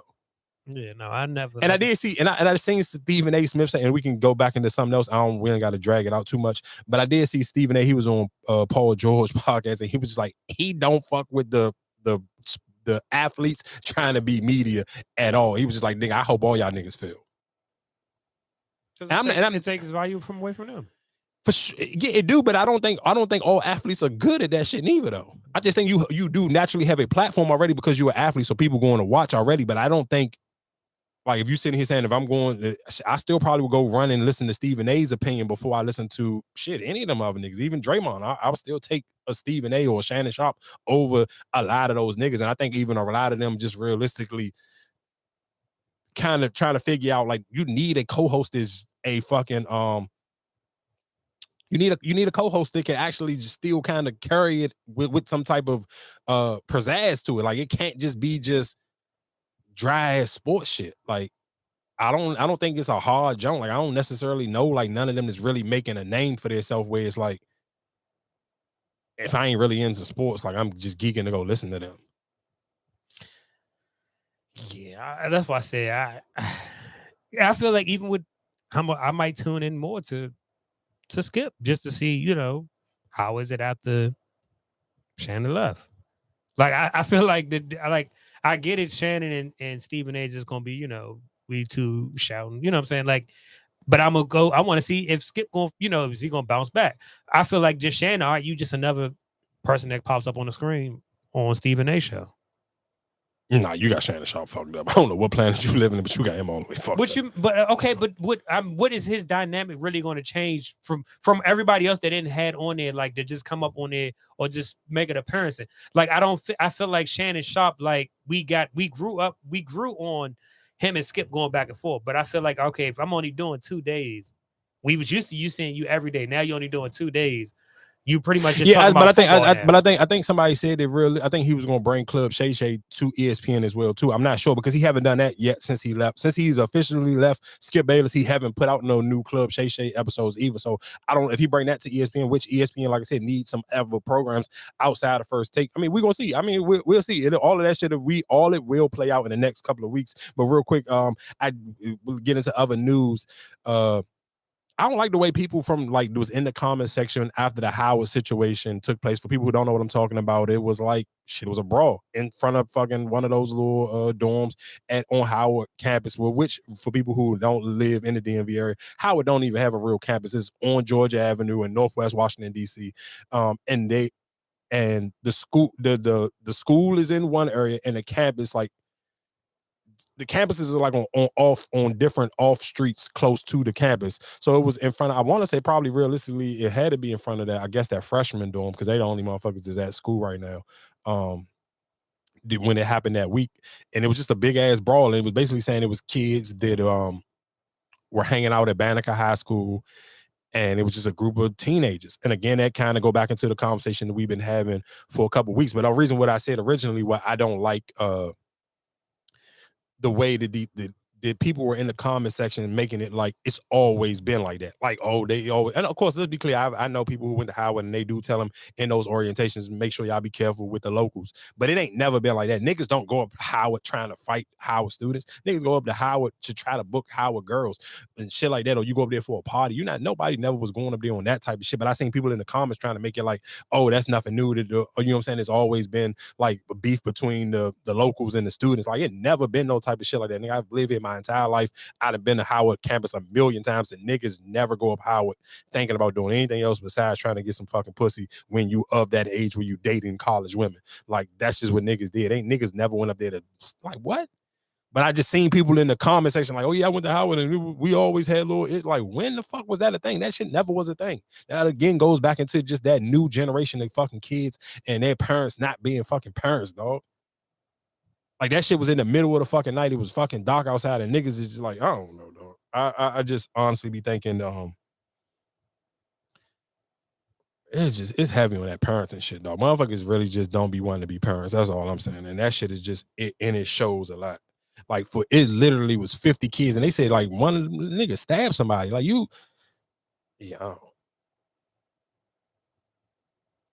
that shit was just, it was very, that shit was disheartening. That shit was wild. Ooh, that's why I'm glad I ain't make that fucking bet with the Ravens for the Ravens to win all their preseason games. That shit get tricky, dog. No, because I'm just looking at the score real quick. The Ravens and the Redskins 21-20. But it was just, they on FanDuel, like, they had a junk where it's like you could bet would a Ravens stay undefeated. Where like they keep winning. We only got 3 preseason games now where they stay undefeated. I'm like, bro, I can't bet on no preseason games. That shit too up and down. I would have took it. Yeah, if you're a real bettor, I'm not a real nigga. I'm still, nigga, I'm new to this. I ain't true to that shit. How much you would have put on? I mean, how much you could put whatever, but I think they was just offering like if you put 50 on it, I think 50 was like you would have got the best odds if you would have bet 50. I'm like, I'm not betting 50 that these niggas go undefeated on preseason. No. Shit, they've been doing it for a while now. Yeah, they 20. They 25 games in right now, but nigga, no. Preseason. No, it's 25. They had a 25 game winning streak. So that's shit. Shit, like 2015, I think. That's a good. Yeah, but it's preseason, dog. Like, what the? Nah. I get it, people still playing for their jobs. Yeah, but my only thing of it is with that shit is just like you normally realistically to me, I would think like, all right, the shitty teams should have a better preseason because they got more better players. They got new rookies. They got new.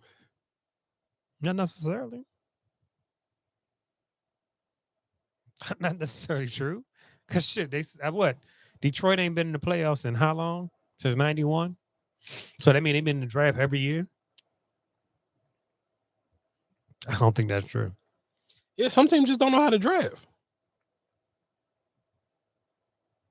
Some teams just don't know how to draft. And new, real quick, just while we on serious news. 32-year-old Dallas entrepreneur died yesterday while on vacation in Jamaica. Police say he wanted to accidentally drive on the wrong side. I didn't want to go to that one. I wanted to go to it was a. Dog, what would you do if you was on a fucking flight with Beanie Man and he get the singing any they was on a flight and the flight was delayed, but they were actually on the plane, so he got to doing a mini concert. You know any Beanie Man songs on the top of your head? Yeah. What? What's the joint when they Beanie Man don't beat it? What a girl singing to him? I don't know. I knew the songs where he performed, but I don't know no Beanie Man jumps off the top of my head. Where can I go to the Beanie Man jump?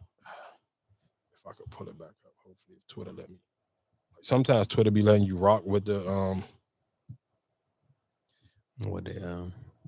they don't be putting the limits on your shit, and then some days they be putting the limits on that shit. Limit put on you? Yeah, no, where it's like you can't see a certain amount of tweets. Sometimes they let you slide, and then sometimes it don't. Like it just depends on the day, to be honest. It was this shit. Hopefully I can get to it. Oh, here you go.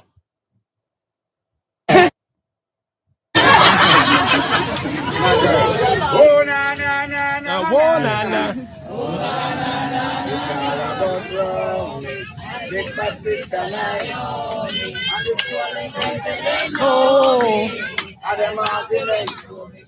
right, so if I say, Simmer. Who got the keys to the Beamer? Oh,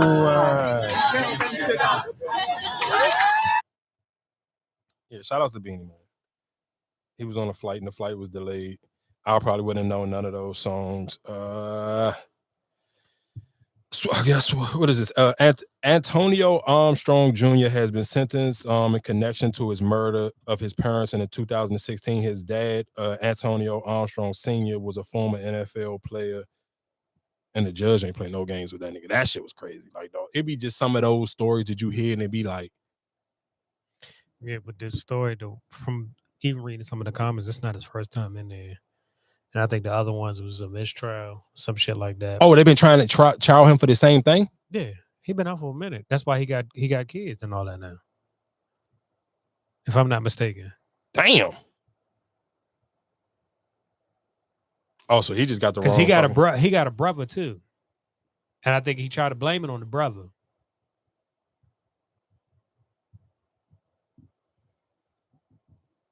Because that's what they said. It was like he leave, his wife and a newborn. And I'm just like, what? Because that was a minute ago when they happened. Yeah, you know what's so crazy? It'd be just like sometimes where you be like, damn, how some people get.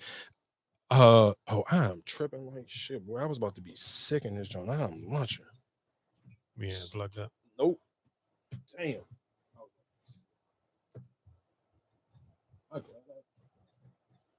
Damn, I'm glad I looked up and seen that beforehand. Boy, I was about to be sick as a dog's ass. Ooh, I was gonna cry. That shit was gonna have me good shit. Shout outs to Birdman real quick. Let's get on to some music. Two things that happened to Birdman recently this week, and I'm like, damn, niggas really don't give Birdman enough credit because he kind of really just he hold it down.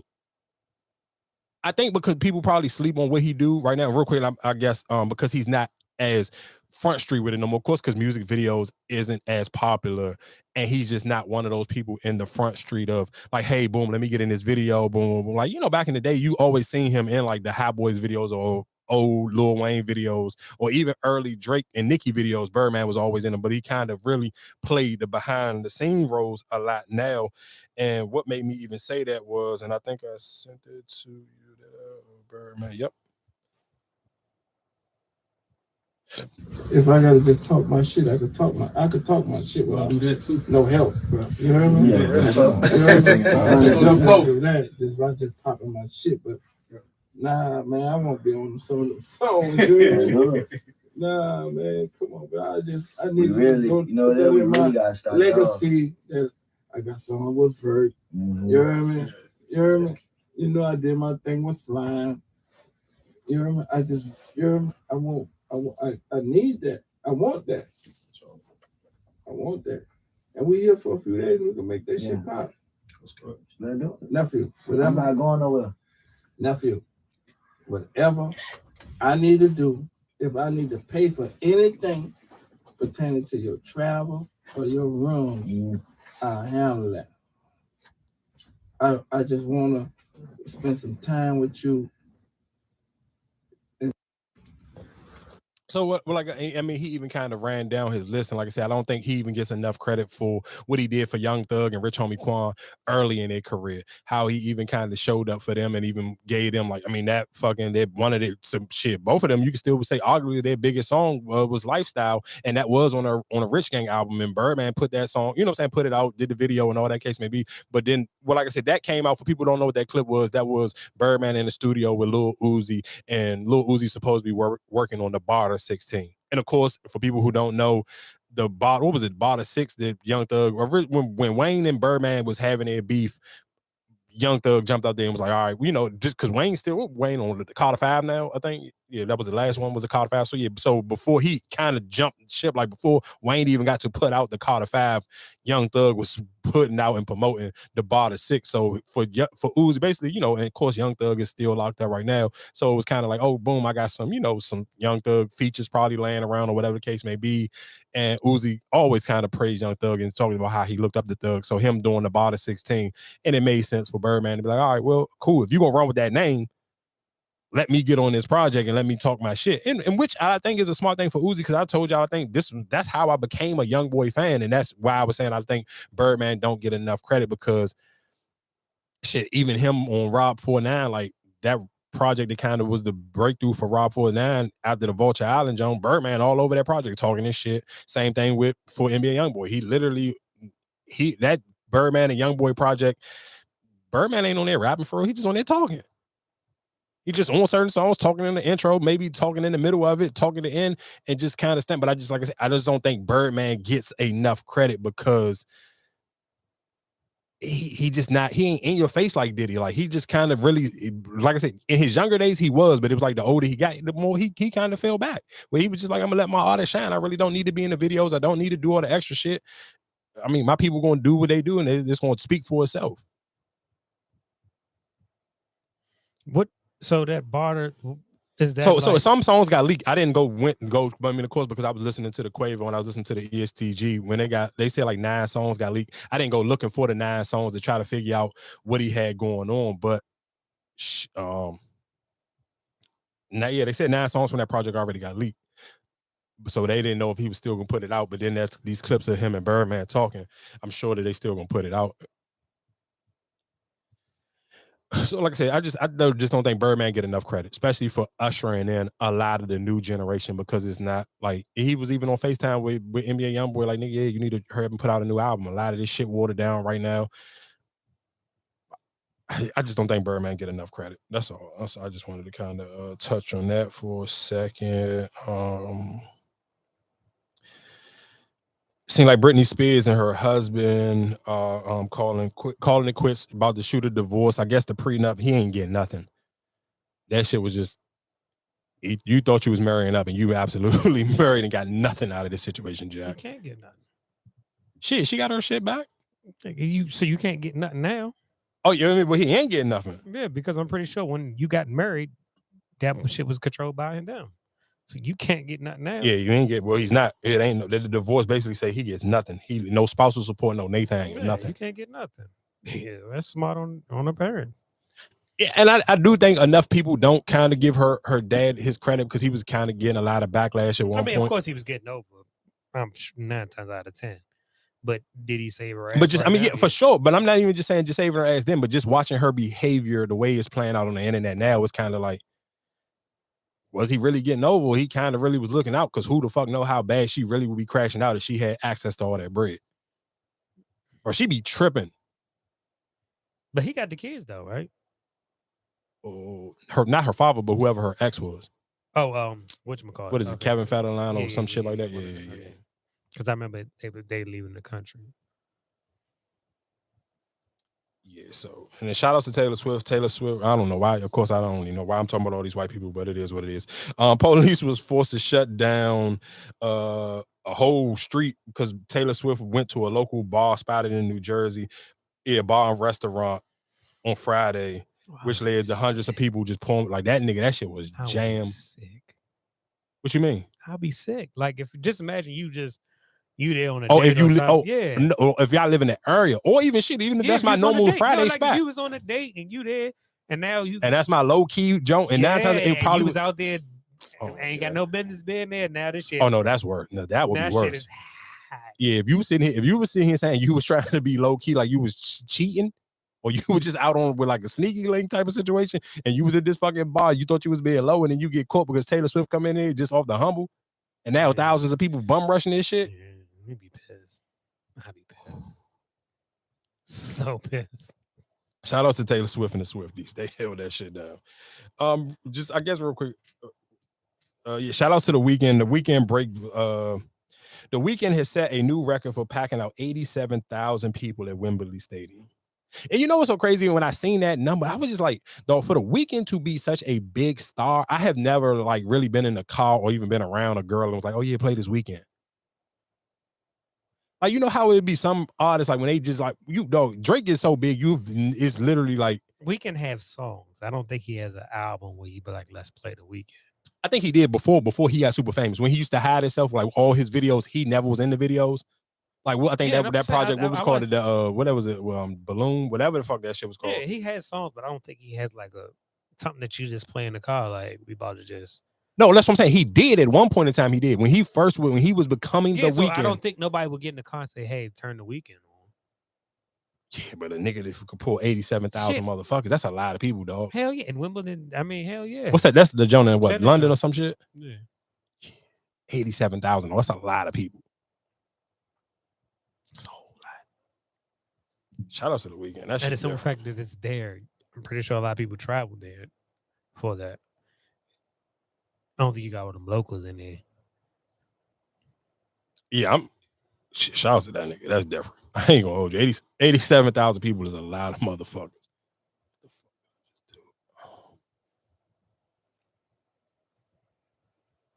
Let that joint load up.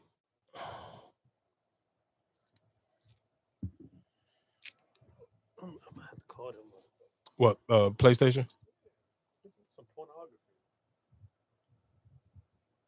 Spending his account for 30 days. Pornography or something else. Like what?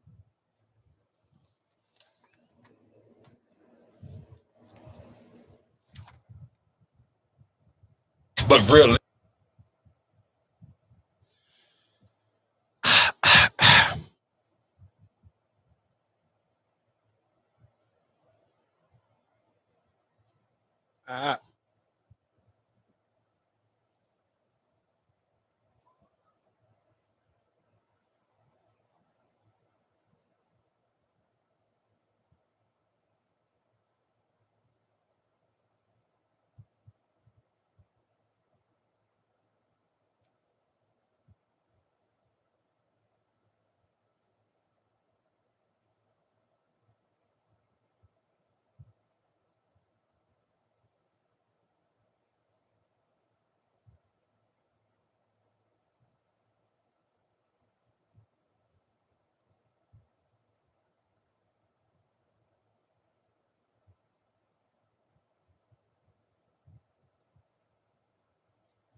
How about the Ravens? 28-20. Let's go, Baltimore.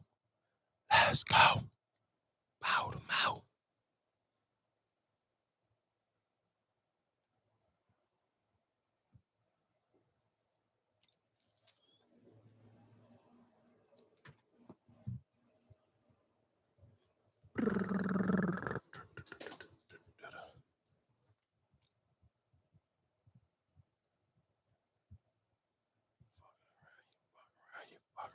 smoke. Fuck around, you fuck around, you fuck around, get smoked.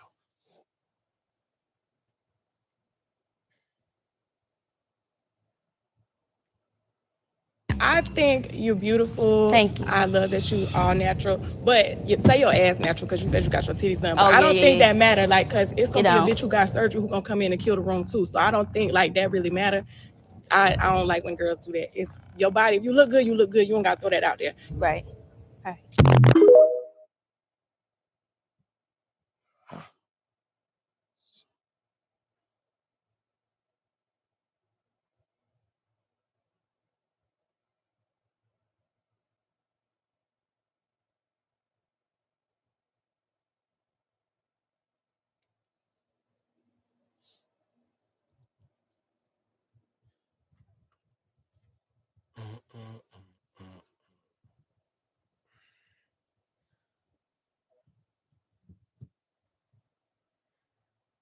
Okay, I think you're beautiful. Thank you. I love that you all natural. But you say your ass natural because you said you got your titties done. But Oh, I don't yeah, think yeah. that matter. Like, because it's going to be a don't. bitch who got surgery who going to come in and kill the room too. So I don't think like that really matter. I don't like when girls do that. It's your body. If you look good, you look good. You don't got to throw that out there. Right. Right. The crazy thing is, I do feel like a lot of women kind of do love to throw that little shot. Oh, this all natural, and then don't give me, and especially a lot of the workout girls, I do be feeling like they kind of throw people off for a loop because people just kind of be like, "Is it really all natural?" And even when she said it, it's just like you make people question. And when you lead with that, it's always like, why? Who gives a fuck at this point? Like, I get it. I get it for the fitness women. Like, if you literally trying to prove a point on like, I'm here, by my workout plan, because whatever the case may be, I built all of this from whatever glutes and eating, whatever the case may be. I understand it on that point, but if you just dancing like I don't even know what show this is, but I don't even normally watch their fucking Love and Hip Hop shit, but I seen this Jonah Rennie Rucci, fucking that's who that was just in that clip, pop off on Erica Banks. Oh my God, though. Erica Banks got the plan with her saying some shit, you need therapy or whatever the case may be. She told her she needed therapy, and that shit triggered the shit out of Rennie Rucci. Rennie Rucci threw a motherfucking drink in her face and then got up and stole the shit out of her ass. I said, oh, nah. Dog. What's that, New York? Nah, that's Atlanta. Oh, Atlanta. Huh.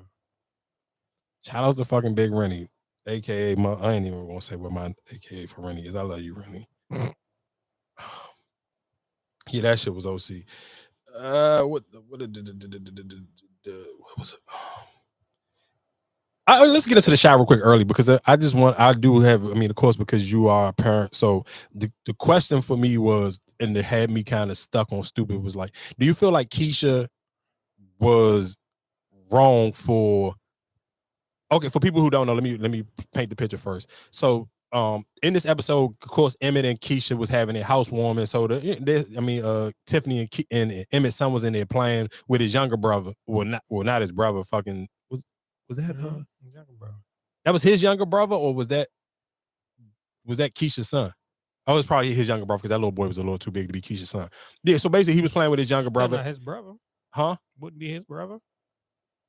What you mean? I mean, well, they're not married yet, so that. Yeah, so that's what I'm saying. So it wouldn't be his. That wouldn't be his brother. So anyway, playing with his young, but I forgot that Emmett have other kids, but they only show Tiffany as the baby mother. So anyway, he was playing with his youngest brother, and he called him. He said, "You acting like a bitch."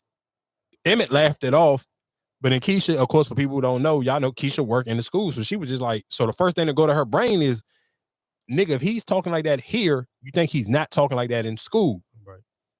So, and then then they said, so I guess Keisha and Emmett went up to him like, where you learn that from? And he was just like, oh, in the car listening to music with mommy. Yeah. Kids will throw your ass on the bus. So Keisha was kind of telling Emmett like, nigga, you need to say something. Like, what I don't know what you got going on, but why you trying to let this slide? That shit not cute. But they all, so again, for people who don't know, didn't see the episode, when Emmett was trying to approach Tiffany about it, he say something about it, and then Ahmad Shepard and Tiffany get to laughing, and he was still laughing because he thought it was funny. But Keisha was like, so I'm the only person who think this shit ain't funny?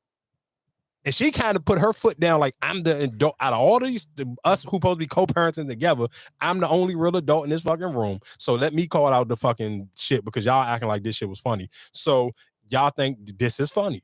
Y'all think him using this type of language is funny.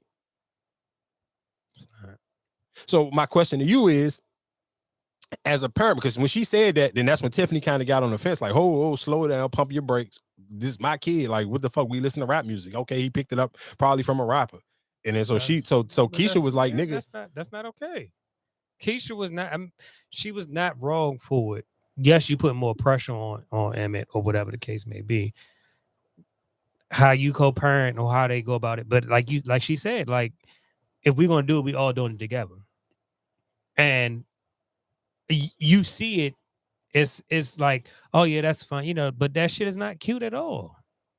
For them to know those words, then they don't even know their name, or they can't say, you know what I'm saying, they can't, know their address, you know what I'm saying? Like, how did that look? You can recite a lyric, but you don't know your full name. Right. So, like, and you, because kids pick up stuff and they say it in school. So if you would have got a call from the school, a lot of these schools kick the kids out of there for that, especially that little. So I get it. Like I said, I get it. You need to nip it in the bud now, because no telling what else he's saying. But no. I'm not. I don't think I'm not disagreeing with that part. I think that part was straight. But do you think was she kind of like out of bounds because? No, because she's been there. She's there. Rating the reason why she's there now to help with your child that you two can do. Yeah, because she did, and that's why I guess for people who don't remember last season, she was the one who helped their son learn how to read, because she was the one in the house taking time to actually help him read.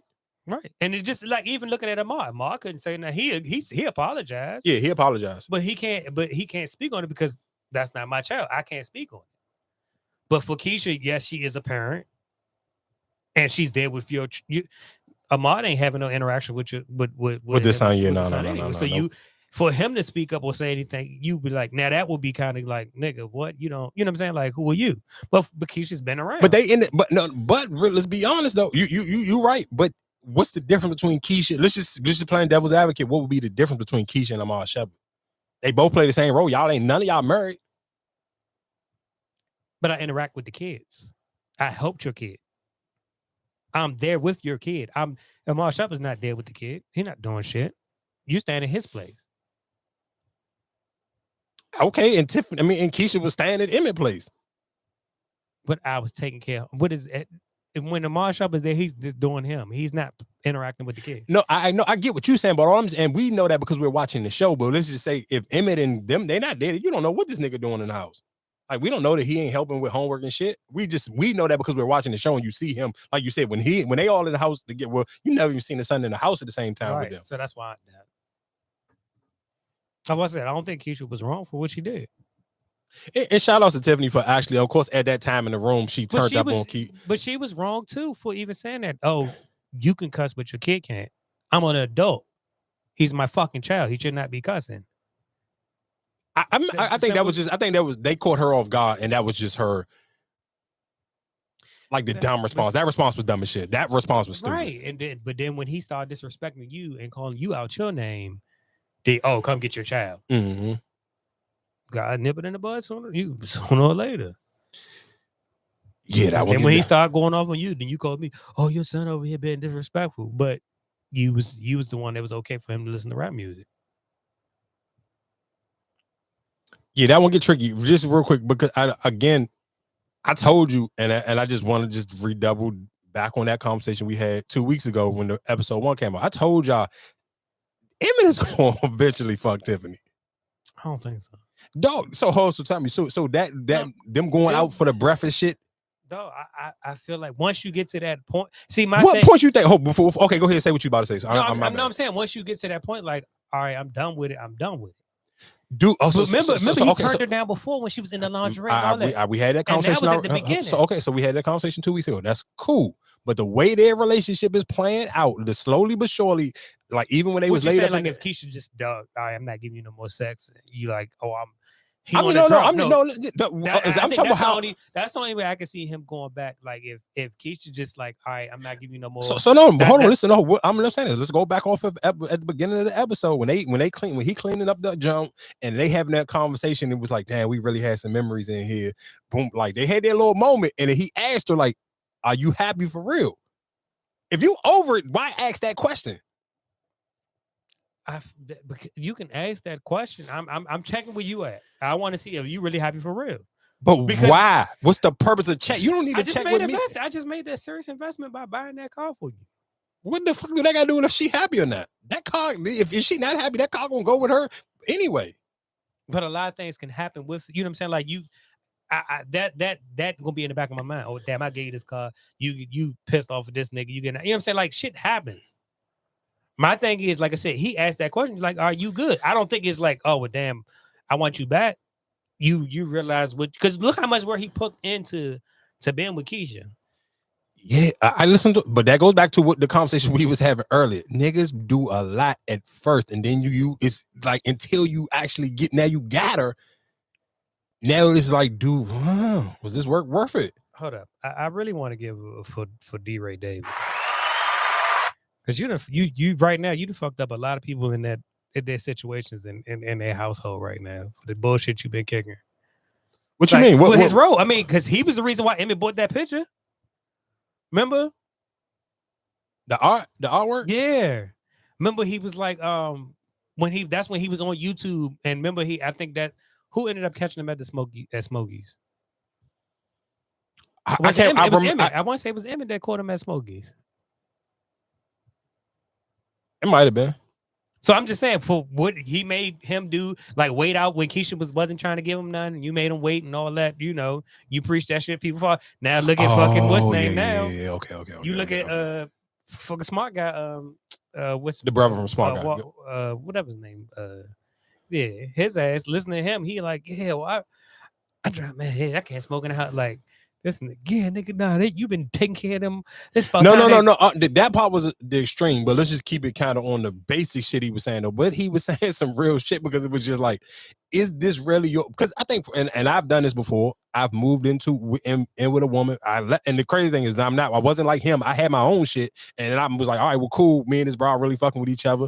And this one I was living in Suitland. I'm like, boom, look, cool, okay, cool. It's no purpose if I'm over here every day. Ain't no purpose of me still fucking just paying rent somewhere else, and I'm here every day too, because then I'm going to feel like a bum. I'm like always at your shit, but I ain't doing both. I ain't about to be paying my shit and adding to your shit. I'm sorry, I ain't one of them tricking ass niggas. We ain't gonna do it like that. So you move in, but then you still never really feel like it's your place. Even how she even how she's like, oh no, this is our place, baby. And yeah, you say it, but you don't never really feel like it. No, that is true. That's definitely true. And that's how he really feels. So that's why when even D. Ray was like, oh, can you smoke in there? So he was kind of just like putting him in the back of his brain, like, yeah, she's telling you whatever, but nigga, she still kind of got you on the leash. You still got to take that shit outside. You giving Pops the MVP of that episode? Fuck no, because he playing with fire, though. I'm not gonna just because you see, it's different. Like if we compare, let's just compare it to Power real quick. When you see certain niggas on Power, you see shit trigger off on Power. You never know like who gonna bust their gun on Power. But when that old man come into the room, bro, I don't feel like nobody can fuck with him for real besides Victor. And Victor really he be poking his chest out, but he kind of don't really poke his chest out for real. Like he got some dirt on him. No, nigga, you gotta think about it. Last season, he pulled all the cards. He tried to get rid of the old nigga by trying to blackmail him, and he still came back. So it's like, what else can you really do if you ain't really ready to bang it out and shoot out with him? If you not strong enough to have a real shootout with him, he got something that, well, maybe it might be him about liking trans. Maybe that. What you mean? Who liking him? That's what I'm saying. I'm just saying, like he don't have nothing on that old nigga. That old nigga told him. No. I'm saying the old nigga got on Victor. Like why he don't got nothing on nigga. Victor's public with his girlfriend or whatever. Like nigga, they public now. What you mean? He ain't hiding that. I feel like he got something on him, like because he stepped there. He like, all right, I don't owe you shit. Like my hands, nah, nigga, you still in there. No, he probably know Victor got a pass. Victor got bodies and shit. Like he was on some street shit before. But my only thing of it is, it's just like when that old nigga come, I just be like nobody really don't want to smoke with this old man. Like even when he came into the house, it was just like the whole room kind of got quiet. So that gun, is that the gun he shot DaBaby? Of course it is. Oh, that's what I thought. Well, everybody and their mother got hands on that shit now. Yeah, but if it was still in that house, then if one day if I feel some type of way and I need to really extort you, nigga, I call the police and be like, I know where a gun into a body. All right, so I'm hypothetically right. with I don't trust the nigga to be with him, right? Which one? The nigga with the face tattoos? Yeah. Mm-hmm. Him talking to Keisha, and then even the conversation he had with Ahmad. I feel like that gun is going to come into play. If you are Emmett and he's and Duda said, I need you to take him out, take Ahmad out. You think he gonna do it? What you mean? Will Emmett shoot Ahmad Shepard? Fuck no. But you owe me. Nigga, that nigga's not. Fuck no. He wouldn't do it. Hell no. No, not from just, I mean, because I just like with him giving that gun. Nigga, look at how when he gave it to him, look how he was acting in the mirror. Yeah, no, like, no, nigga, he that's don't what want I'm no saying. parts of it. And that's why his father took it. I'm not listening to what I'm saying. You have to, I respect his father for one, for stepping up to him and even having the balls to do it. I think he's playing with fire, but I respect him for doing it. Because even the same way with Papa's father in episode 2, like I respect him. I respect all of them realistically because you're putting your foot down for your kids. You love your kids. You're fucking basically like, I'm a dad. I'm gonna hold my kid down. I know them right, and that's his dad really just being, again, Emmett is almost like an internet kid. It's like, nigga, you've been like you kind of been outside, but you still really been sheltered. When shit hit the fan, you always had moms to rely on. You always had somebody kind of holding your hand the whole way every time through life. So you really don't know what you really getting yourself into. And his father can just see it clear as day. And that's how come his father even went to follow him in the room and seen the fucking gun and took the gun. Yeah, I was just.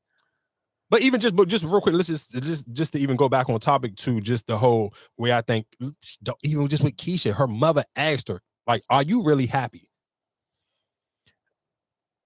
I think the mother's lonely. How the mother lonely? She married. She's married, but I feel like because the son is gone now, Keisha's been gone. So now I really don't have my kids. Yes, I have my wife, but my kids were my everything. Yeah, but I don't think. But guess what? But her mother wasn't wrong when she asked her that. I mean, she wasn't wrong because and looking at it, y'all none of the kids are his. Y'all not married. So I get her point what she said, but I feel like she might be no. But you're pushing off. You're missing when the mother said what she said. But I'm talking about Keisha's response to it. Fuck with why the mother saying whatever. The mother can be lonely or have whatever reasons why she's saying whatever she's saying. But at the same time, the mother just wasn't just saying shit out of thin air. She obviously was right. She knew what she was talking about, because if she didn't, Keisha would have easily shut it down. But you seen when she said that shit to Keisha, she kind of like second guessed what she had really going on. Like, okay, yeah, y'all live together, but nigga, y'all not even married.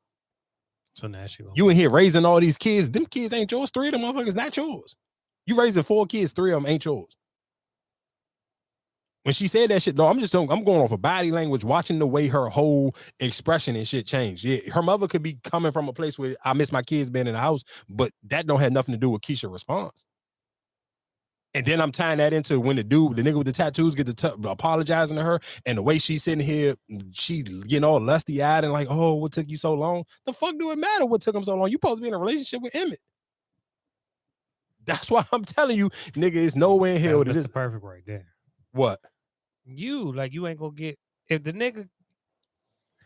Huh? You saying what? You supposed nah, nigga, I'm in a relationship. I can't look at you, But no, it's not that I can't look at you, but I'm talking about body language and why do you care now? He could have easily said, "Oh, I'm sorry, my bad," boom, and kept it moving. But he trying to shoot his shot. Like, nigga, he knew what he was doing. He seen. No, he definitely did.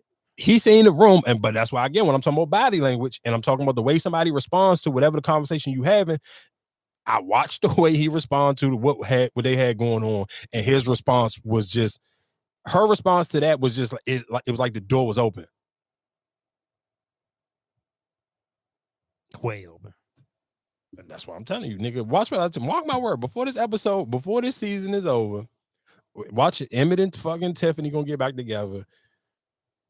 And I don't necessarily know if Keisha gonna cheat on him first or he gonna cheat on her first, but it's just too many holes in their relationship right now. The shit just too shaky. Even just when the way they just lay in bed together and all that, it's like that intimacy ain't there for real. Like, they in bed together, but that shit ain't, nah. But what will be her reason for not wanting to be there? I don't know. Nigga, that response that she gave dude with the tattoos was just like, and that response from the response with the dude with the tattoos on his face and that response from her mother, I don't necessarily know if she's really happy. She may just be going along with it right now. I don't know.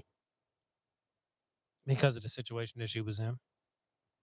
I don't necessarily know what's the real motive behind it, because you see, I mean, Emmett is trying, like he's trying his best he to is. He's trying be his best. That's provide why- and be the best man that he. And so far, if you've been following the Shy since season 1, this is the best version of him. And even Tiffany said this shit. She was like, "Damn, like nigga, you've grown and you came a long way." That's why I say I don't think it will be hard for him to go back.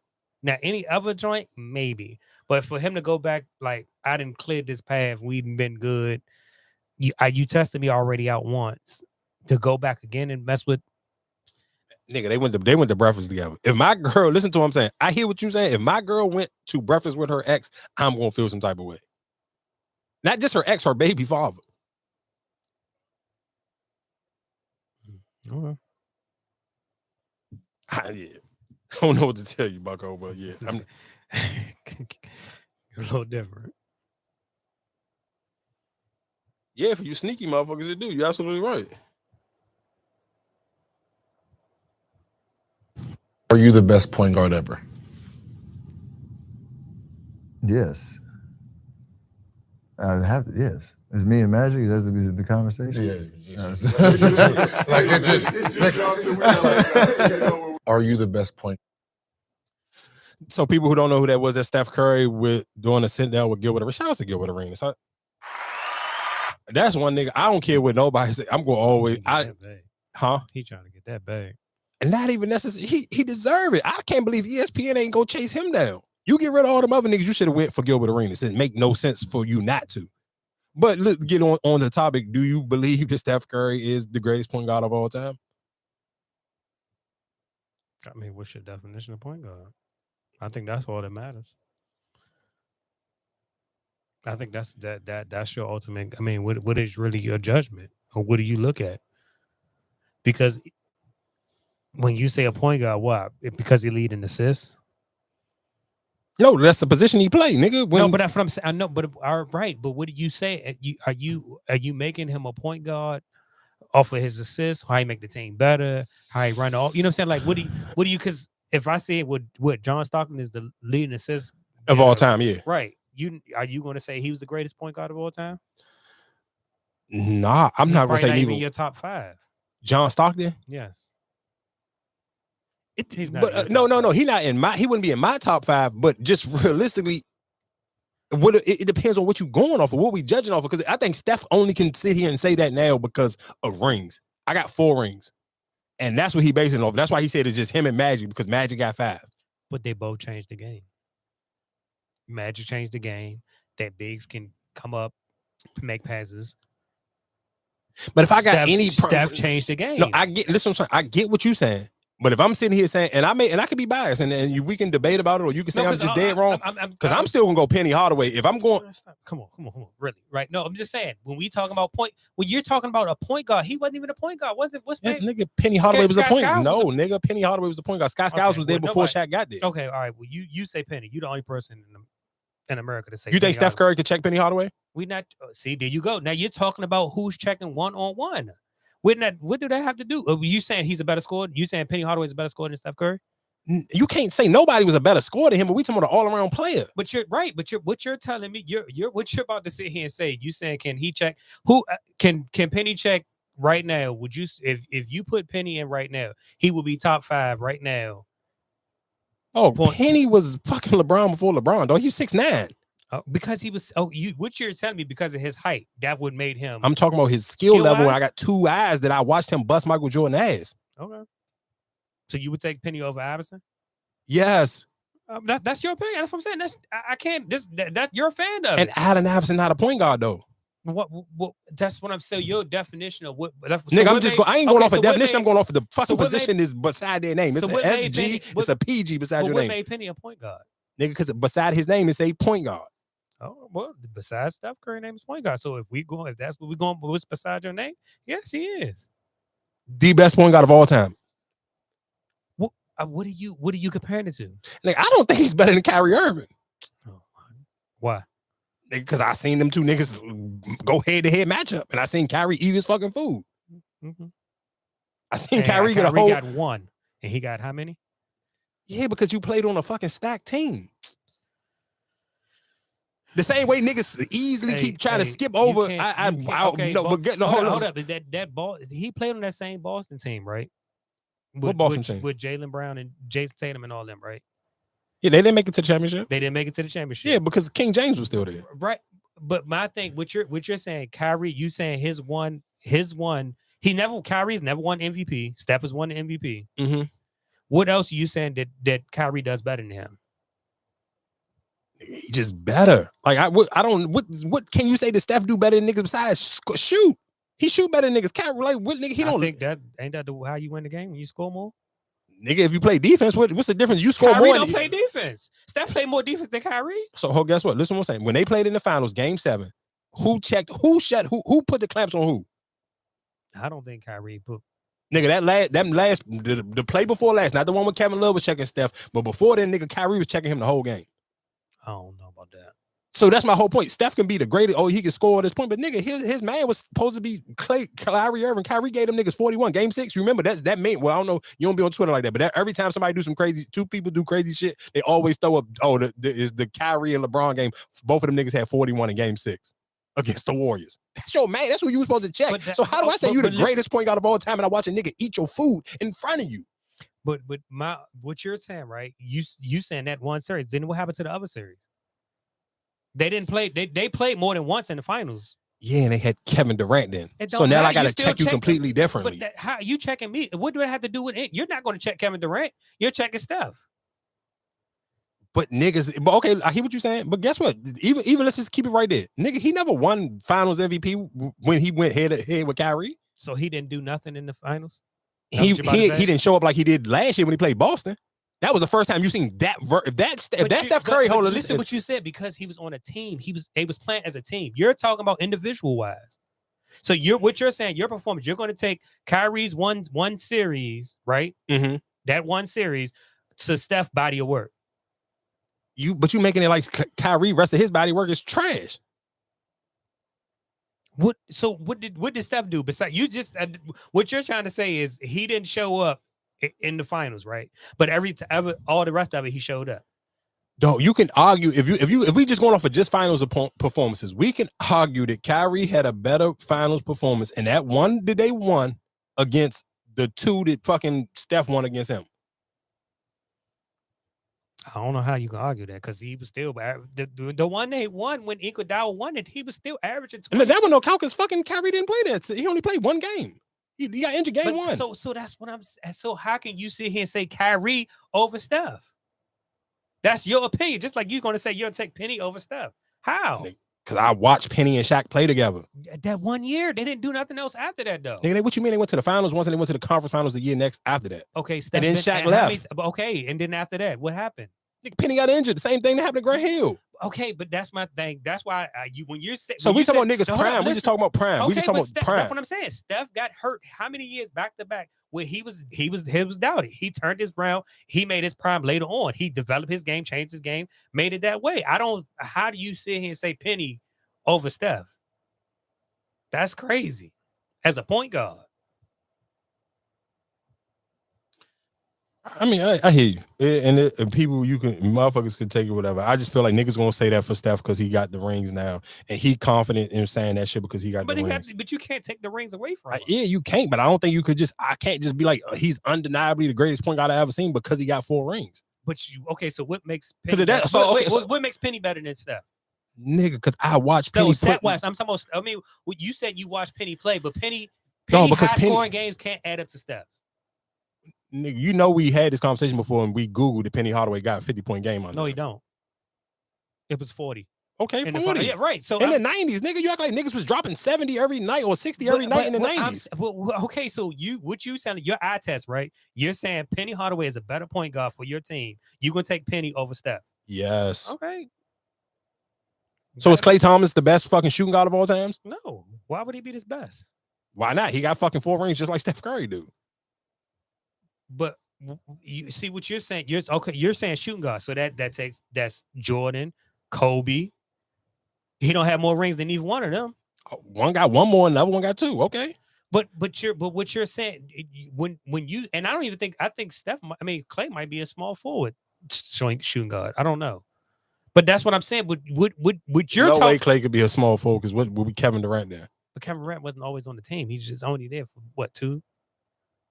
Okay. But what was he before? That's what I'm saying. I think Clay was a 4. I mean a 3-4. No, because even when the nigga what's the nigga for the Clippers that played for a couple of them championship teams, he always and Iguodala came in, he was the 3. No, Clay was always the 2. Right. So, but with your argument, you're saying you're comparing Penny to Steph. Mm-hmm. You're saying that Penny Hardaway is better than Steph because he's taller. No, just because he's just a better all-around player. He plays defense. I watched him play defense on Jordan. I watched him he passed the ball better than fucking Steph Curry. He can get to the rack. He can fucking pull up and hit jumpers. He can still hit threes. But if his stats don't add up, his career, he didn't have how can you say that's just we just going off of prime. Biggie's one album is better than what? That's nigga better than what? I'm asking you. Nigga, I don't like Biggie, so you asking me what? But you're going off of one, like what you're just saying. You're going off of a short stem.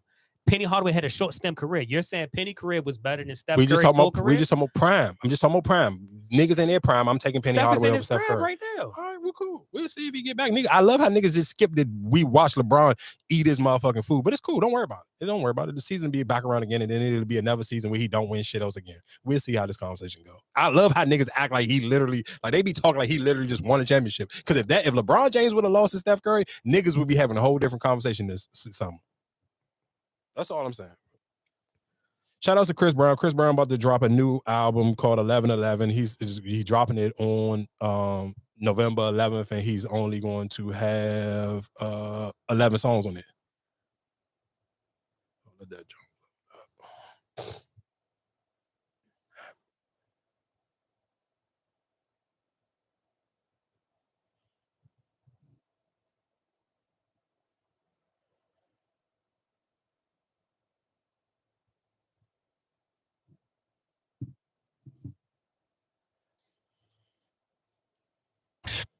But realistic.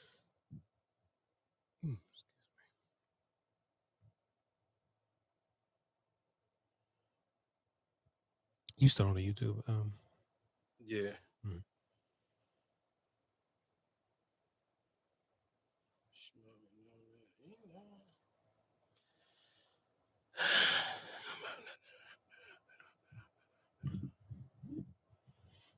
I really want to know how niggas pause this shit because I don't know. Pause what? You're live? Mm-hmm. Yeah, I don't know. I don't even know how you even pause this YouTube shit, but we can rock and roll. Let's keep it moving, baby.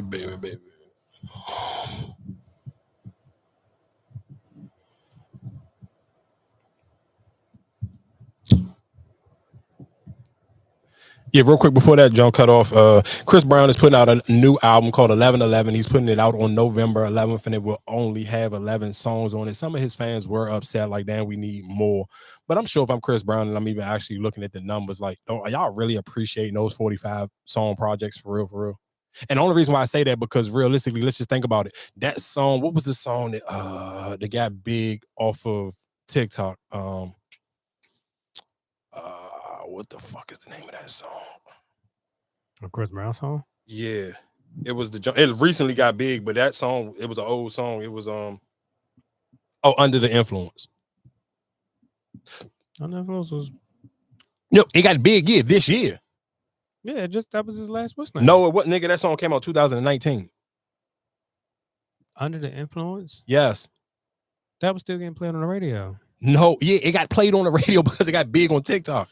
No, that song was still getting played. No. Under the Influence? No, that was nigga. his last. Yeah. No, nigga, that's not even off his last album. That's my point.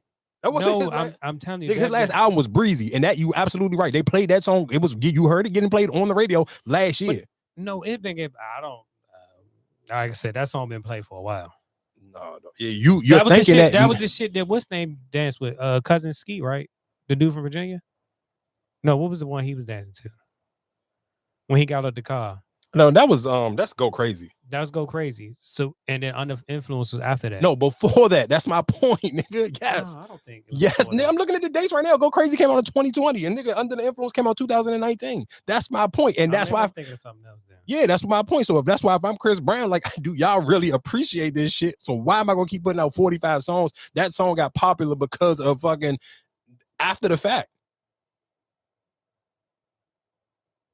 So like, why would I'm not about to keep dropping 40? Because don't get it twisted. I even when I was talking about the Quavo Jones, niggas was like, no, it's like who really wanted to hear a whole hour of Quavo? Under Influence was with No Goddess. Yeah.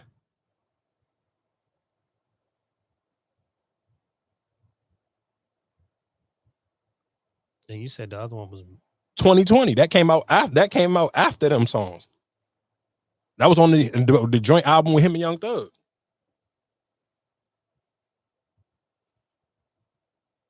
What am I trying to think? I don't know what you're thinking of, but I'm telling you for a fact, you probably thinking of the dance from Go Crazy when everybody was doing the getting out the car. Nah, but it was on the Breezy joint. Yeah, that album that Breezy album came out recent. What was that, 2022? No, the Breezy. That's what I'm saying. But I'm trying to remember what song was on the Breezy joint that was getting played. I don't know. Maybe it might not have been one on the Breezy. I don't think it was, to be honest. Yeah, the Breezy joint came out June 24th, 2022. I honestly, I don't think it was no big songs from the Breezy joint. That's my point. So if I'm like, and you on that Breezy project, it was 35 songs.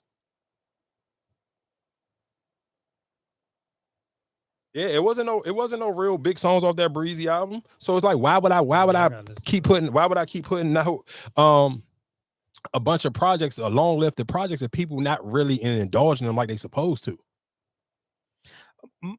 Okay, my question, right? Even when you say that, right? Do people still like Lil Baby? Like Ben, listen to his last couple of features that I heard. Do Lil Baby really bring the hits anymore like that? Because the last couple of features I heard, they wasn't like, all right, he on it, but it wasn't like, damn, this a banger. It just depends. I don't know it depends on what you're looking for. Like I don't know. Like even off of when he was on the jump with Future and them. Was that, I don't know if that came up with that last week. And I was like, yeah, like I don't necessarily know if niggas is like on that song, was you looking for him to stand out above the other two niggas he was on there with? He was on Sierra joint. I'm just like, all right, it wasn't. But I didn't hear nobody talk about the Sierra project. So it's like, is that on Lil Baby's fault, or is that on Sierra? No. But that's what I'm saying with Lil Baby. Do his name still carry like? So is Lil Baby feature is still is in the same as a 21 Savage feature right now? Yeah, nigga, I'm gonna take the fucking Lil Baby feature before I take a 21 Savage feature. But 21 Savage feature's been hot the last couple of. Yeah, okay, but let's just be perfect example though. 21 Savage ain't never done a arena tour by himself. Lil Baby is still the headliner on his own tour right now. I hear that he's a headliner on the tour. I get that.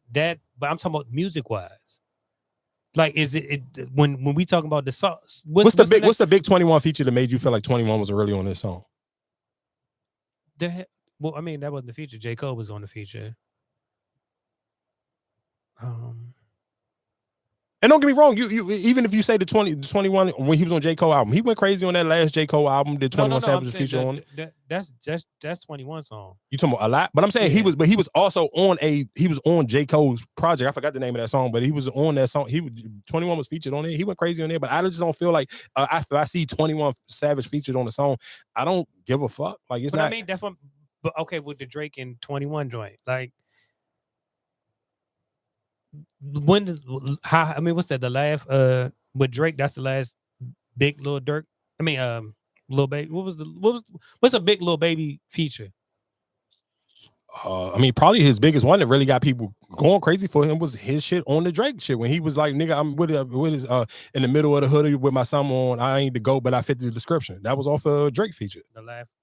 No, that wasn't on that. You talking on the CLB joint. The CLB joint was the girls kissing girls. But that song was on the radio every day. But that song to me, just in general, was a weak ass song. That was even a weak Drake song.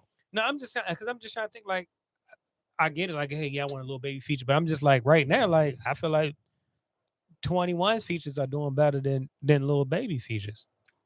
I can't agree with that because I don't know what's the 21 song. Like I can't tell outside of the Drake album. Like what's the 21 song that really just like, oh my God, 21 Savage was on here. Like,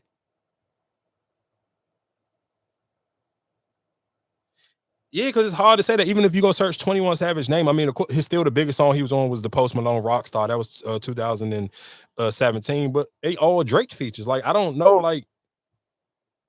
Yeah, I'm on Drake songs, but what's the big like? I don't know a big 21 jump. I'm just saying, like I said, when I keep seeing Lil Baby name, but I'm just like, them songs is really not. They not ringing like they. Yeah, like 21 is on that song with on this joint with Burna Boy. He on the shit. He was on the Creep joint Burna with Boy joint. But do you remember his song on the Creep joint with The Weeknd from off of Metro Boomin album? I don't remember his verse on that song. Yeah. What is it? Yeah, I remember that because we played it. Yeah, I remember we played that song, but I don't remember his verse. I remember his because that's when he was rapping. That's the what's the name joint? The Diddy joint. Yeah, I remember his verse on that one. Oh, I don't. So I mean, I don't know. Yeah, I guess it just depends. It honestly, it just depends. I guess it depends on what you're looking for from the joint. How do we fuck we even get here? Oh, we was talking about we saw a Chris Brown album that we just got there.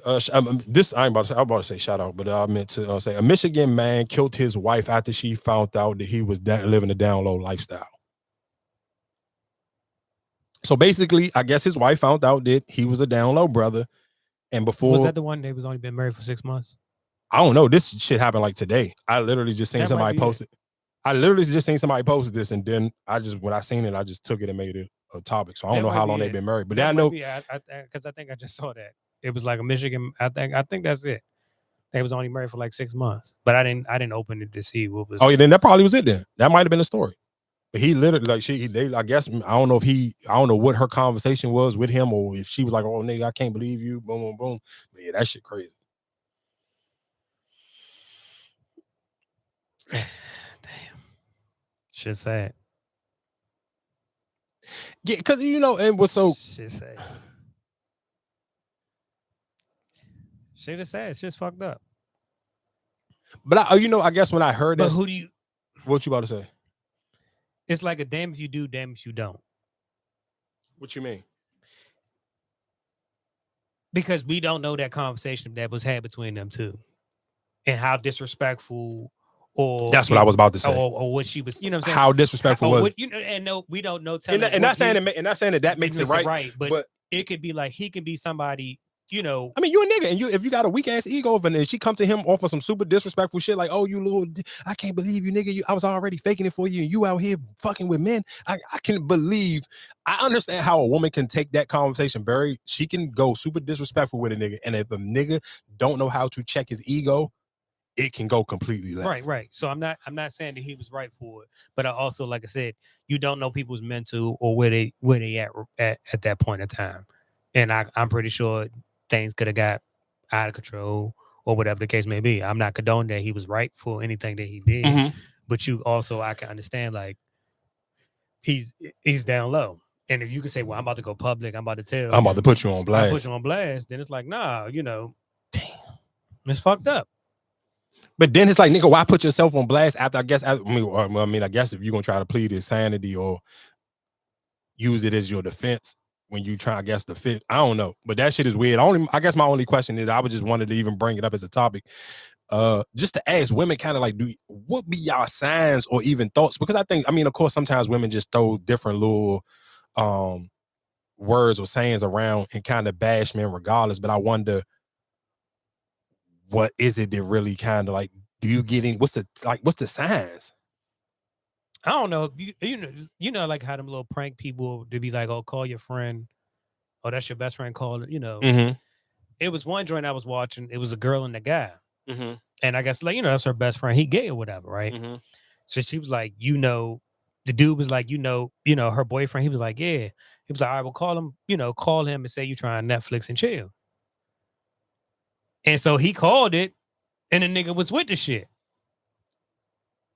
And she was like, ho, start going off. And he was like, well, I've been told you that you ain't pay me no mind. You kept brushing off. I've been told you he was with the shit he tried to, before. And she called him on her phone, was like, yeah, nigga, nah, what's going on? It's like, what you talking about? You up here trying to Netflix and chill? Nah, what you talking about? But he was just on the phone with the nigga. And so, like that shit now is just like you don't know which way. You know what I'm saying? Like it's damn if you do, damn if you don't. So you might see the signs, or you might, somebody might, but you probably don't want to believe it until you actually see it in your face.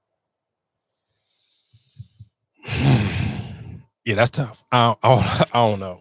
Because somebody could be like, oh yeah, well, I seen him such and such, the way he be switching or the way he be talking, he seem a little sus. You know what I'm saying? Like people can say that, but then that come out to almost where you can tie that back in, because I think we skipped that topic last week with the Will.i.am shit, where he kind of put it on just like I was just raised around women. So it's like, I don't know. Because I do feel like I be hearing women have different stories with their men, or even how they show up in the bedroom sometimes, and it kind of make you be questioning, it's like, you got all right too. Is this motherfucker really like, I don't. Right, because some people more, more upkept than you. You think that should be a sign for them? Depending on what you're looking for, though. Because I mean, what's the term that we metrosexual or whatever? I don't even know if they use that anymore. Yeah, I definitely don't. That was a word at one time, but I don't even think that shit even exists no more. Niggas and took that shit so far over the top. The metrosexual, nah, that shit ain't even a word no more. Yeah, so, but that was just a man that was upkept. You know what I'm saying? Always, Yeah, that one don't even fly on the radar. I guess we can switch gears, so we kind of don't have no real answers or no questions to that one. BET basically shuts down their bid. Tyler Perry was trying to give them $2 billion, and they was like that wasn't enough. They wanted $3 billion. But I thought what's name offered them $3 billion? Who? Paramount. No, Paramount owns it.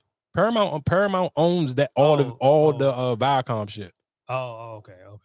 Also, Paramount with the yeah. So like, if you wanted to watch any of those okay. MTV shows or VH1 shows, you can stream them on Paramount Plus. Yeah. Okay. So they Paramount own all that shit now. Yeah.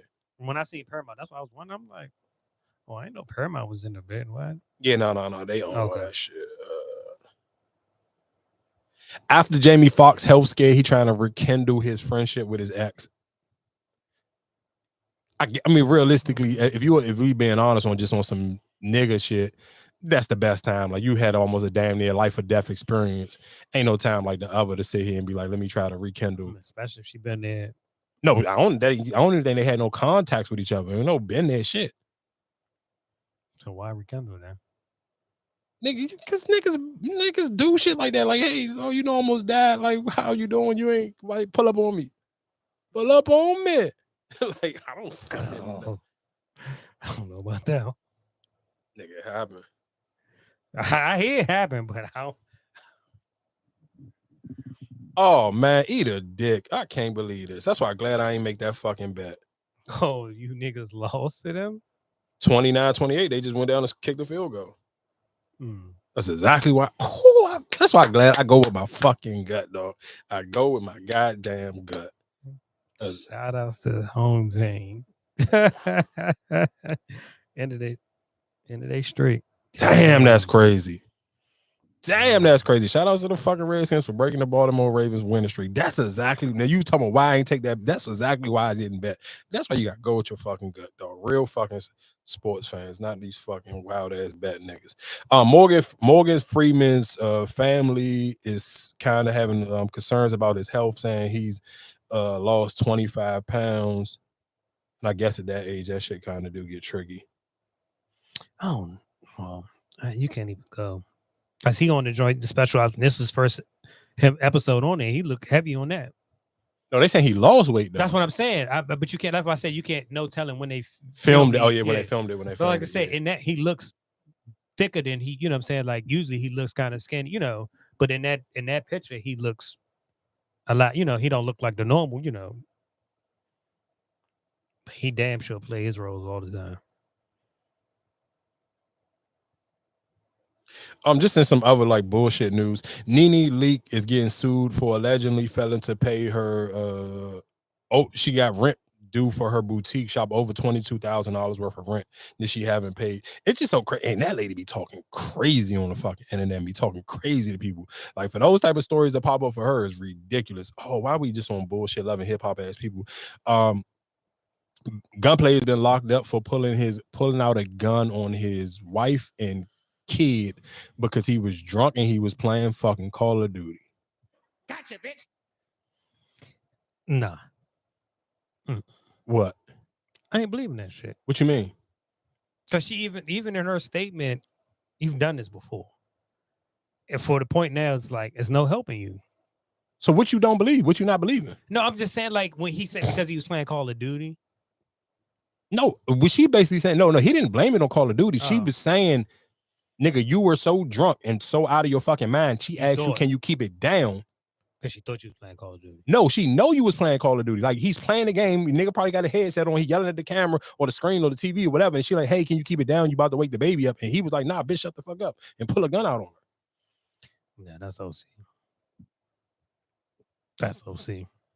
And she was just like, nigga, I'm not about to keep coming up with excuses for it. And realistically, when and the reason why it's so easy to believe, because you seen that video of him losing his fucking shit at the goddamn party because the fucking DJ was playing 50 Cent. Now, don't get it twisted. I get the way they was explaining the set, like the DJ was really trolling him. So I get how he just spazzed out, but it was just like, is it really that deep?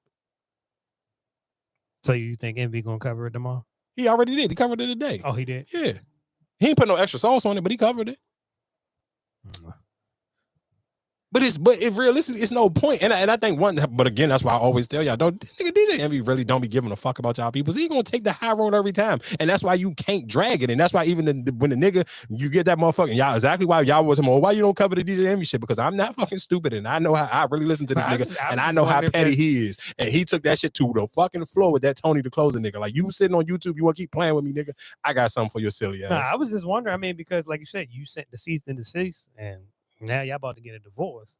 Oh, I'd definitely be popping my shit right now. But it's no point. What's the point? There's no nigga. It's no point in me kicking you while you down because you're really down. If you run into the alcohol and you really if you was that drunk that you pulled a gun on your wife and your kid, this is a kid that was just in that you had for the gun for. That's my thing. This is the same person you came on here pressing me out about the whole gun GoFundMe shit. Yeah, but I'm not. But why not take the high road? Bigger person. But nigga, this story right itself. Like, I don't. And sometimes you gotta be careful when you kick people while they down because you're right. Because the nigga would just completely crash out. Now he ain't what else he got to lose. No, you're right. Nigga lose his wife, and if she take his kid away from, and this is a child, you got locked up for this, and so nigga, she gonna win the if I want the kid. What fucking court? What judge gonna sit here and let that fly? You got locked up for the shit, so she got evidence, nigga. You ain't no winning for this, ain't no comeback. So it's no point. You have to sometimes. Those stories kick themselves. Like, I don't have to sit here. Like, there ain't no purpose in me fucking spiking the fucking ball on your fucking head for what? Yeah, that's crazy. That shit kind of right itself. Before I log off onto this YouTube shit, I might as well get right into this real quick. This shit is crazy, and I don't even know how this one really playing out. But it looks like right now, rumors are circulating that Little Tim, for people who don't know who Little Tim is, that is Quando Rondo, man, who was allegedly was supposed to be the one who killed King Von. And basically now they saying that those charges is gonna be dropped because I'm sure they might have did I don't even know how to fuck pronounce the word. Autopsy. And it looked like maybe the bullet that killed him wasn't his bullet from his gun. It looked like it might have been from the police gun. So now he just beat the charge. But then it's just like, do you really beat the charge? I mean, you beat the charge, but then it's like, nigga, whatever you was running around bragging on, now you can't really brag on it because you didn't do it. So you lose the cred, or were people looking for him, or what you mean? I mean, like, people not listening to his music, even checking for him or fucking Quando Rondo. So, I mean, that's not the case, but it's just so crazy. Like, even just for it to be, of course, like the headlines, even when it originally happened, for it to be like, I mean, Dirk and NBA Youngboy don't fuck with each other because of that whole situation. So it's just like, realistically, it's like, okay, all this extra, but because of the headlines and how the story was presented, all this extra beef and all this shit come from it. And realistically, that's not even the bullet that killed him. Is crazy. That it really was a police officer's bullet, so it make it like, damn. Like that Soulja Boy story. What you mean? What's the Soulja Boy story? Remember the story when he's like, I was that. No, like, because the nigga really still shot him, but okay, I'm saying, but no, of course that night, Police was was exchange. It going was a back lot for- of gunfire. It was a lot of exchange. So basically, just the fatal bullet that may have took his life came from a police officer. It's just like a lot of that shit. That story could have been. Imagine if that story was presented that way originally instead. Like, yeah, I shot you, but then No, not even necessarily that. If it was just whole police killed King Von, whatever the case may be, that night, that story I feel like that's a complete different play out, even for fucking Quando Rondo career right now. Like a lot of people love Lil Durk, people love King Von, so niggas just stopped listening to him. Like it wasn't the music industry blackballing, the fans did. So okay, if he could put out these, he go free. I mean, he already been free. He was already out on bail and all that. But so I mean, do you think so if this was official, this case closed, it was the bullet from police officer. Mm-hmm.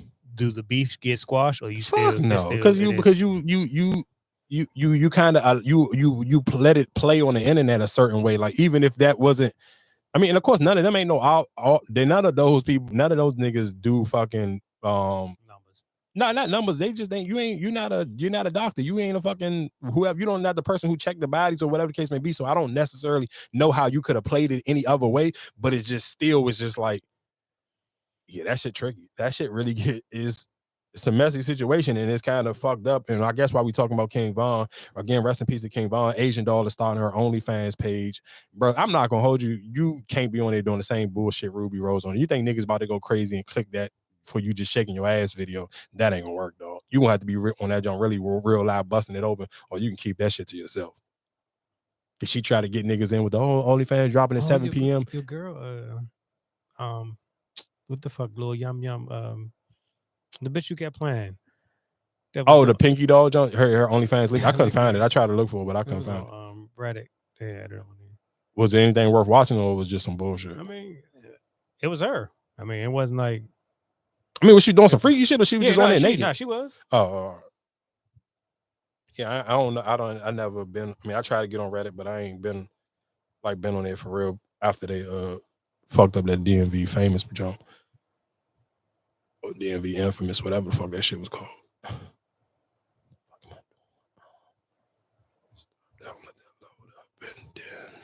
Damn, Baltimore. 24 game winning streak. To them sorry motherfuckers.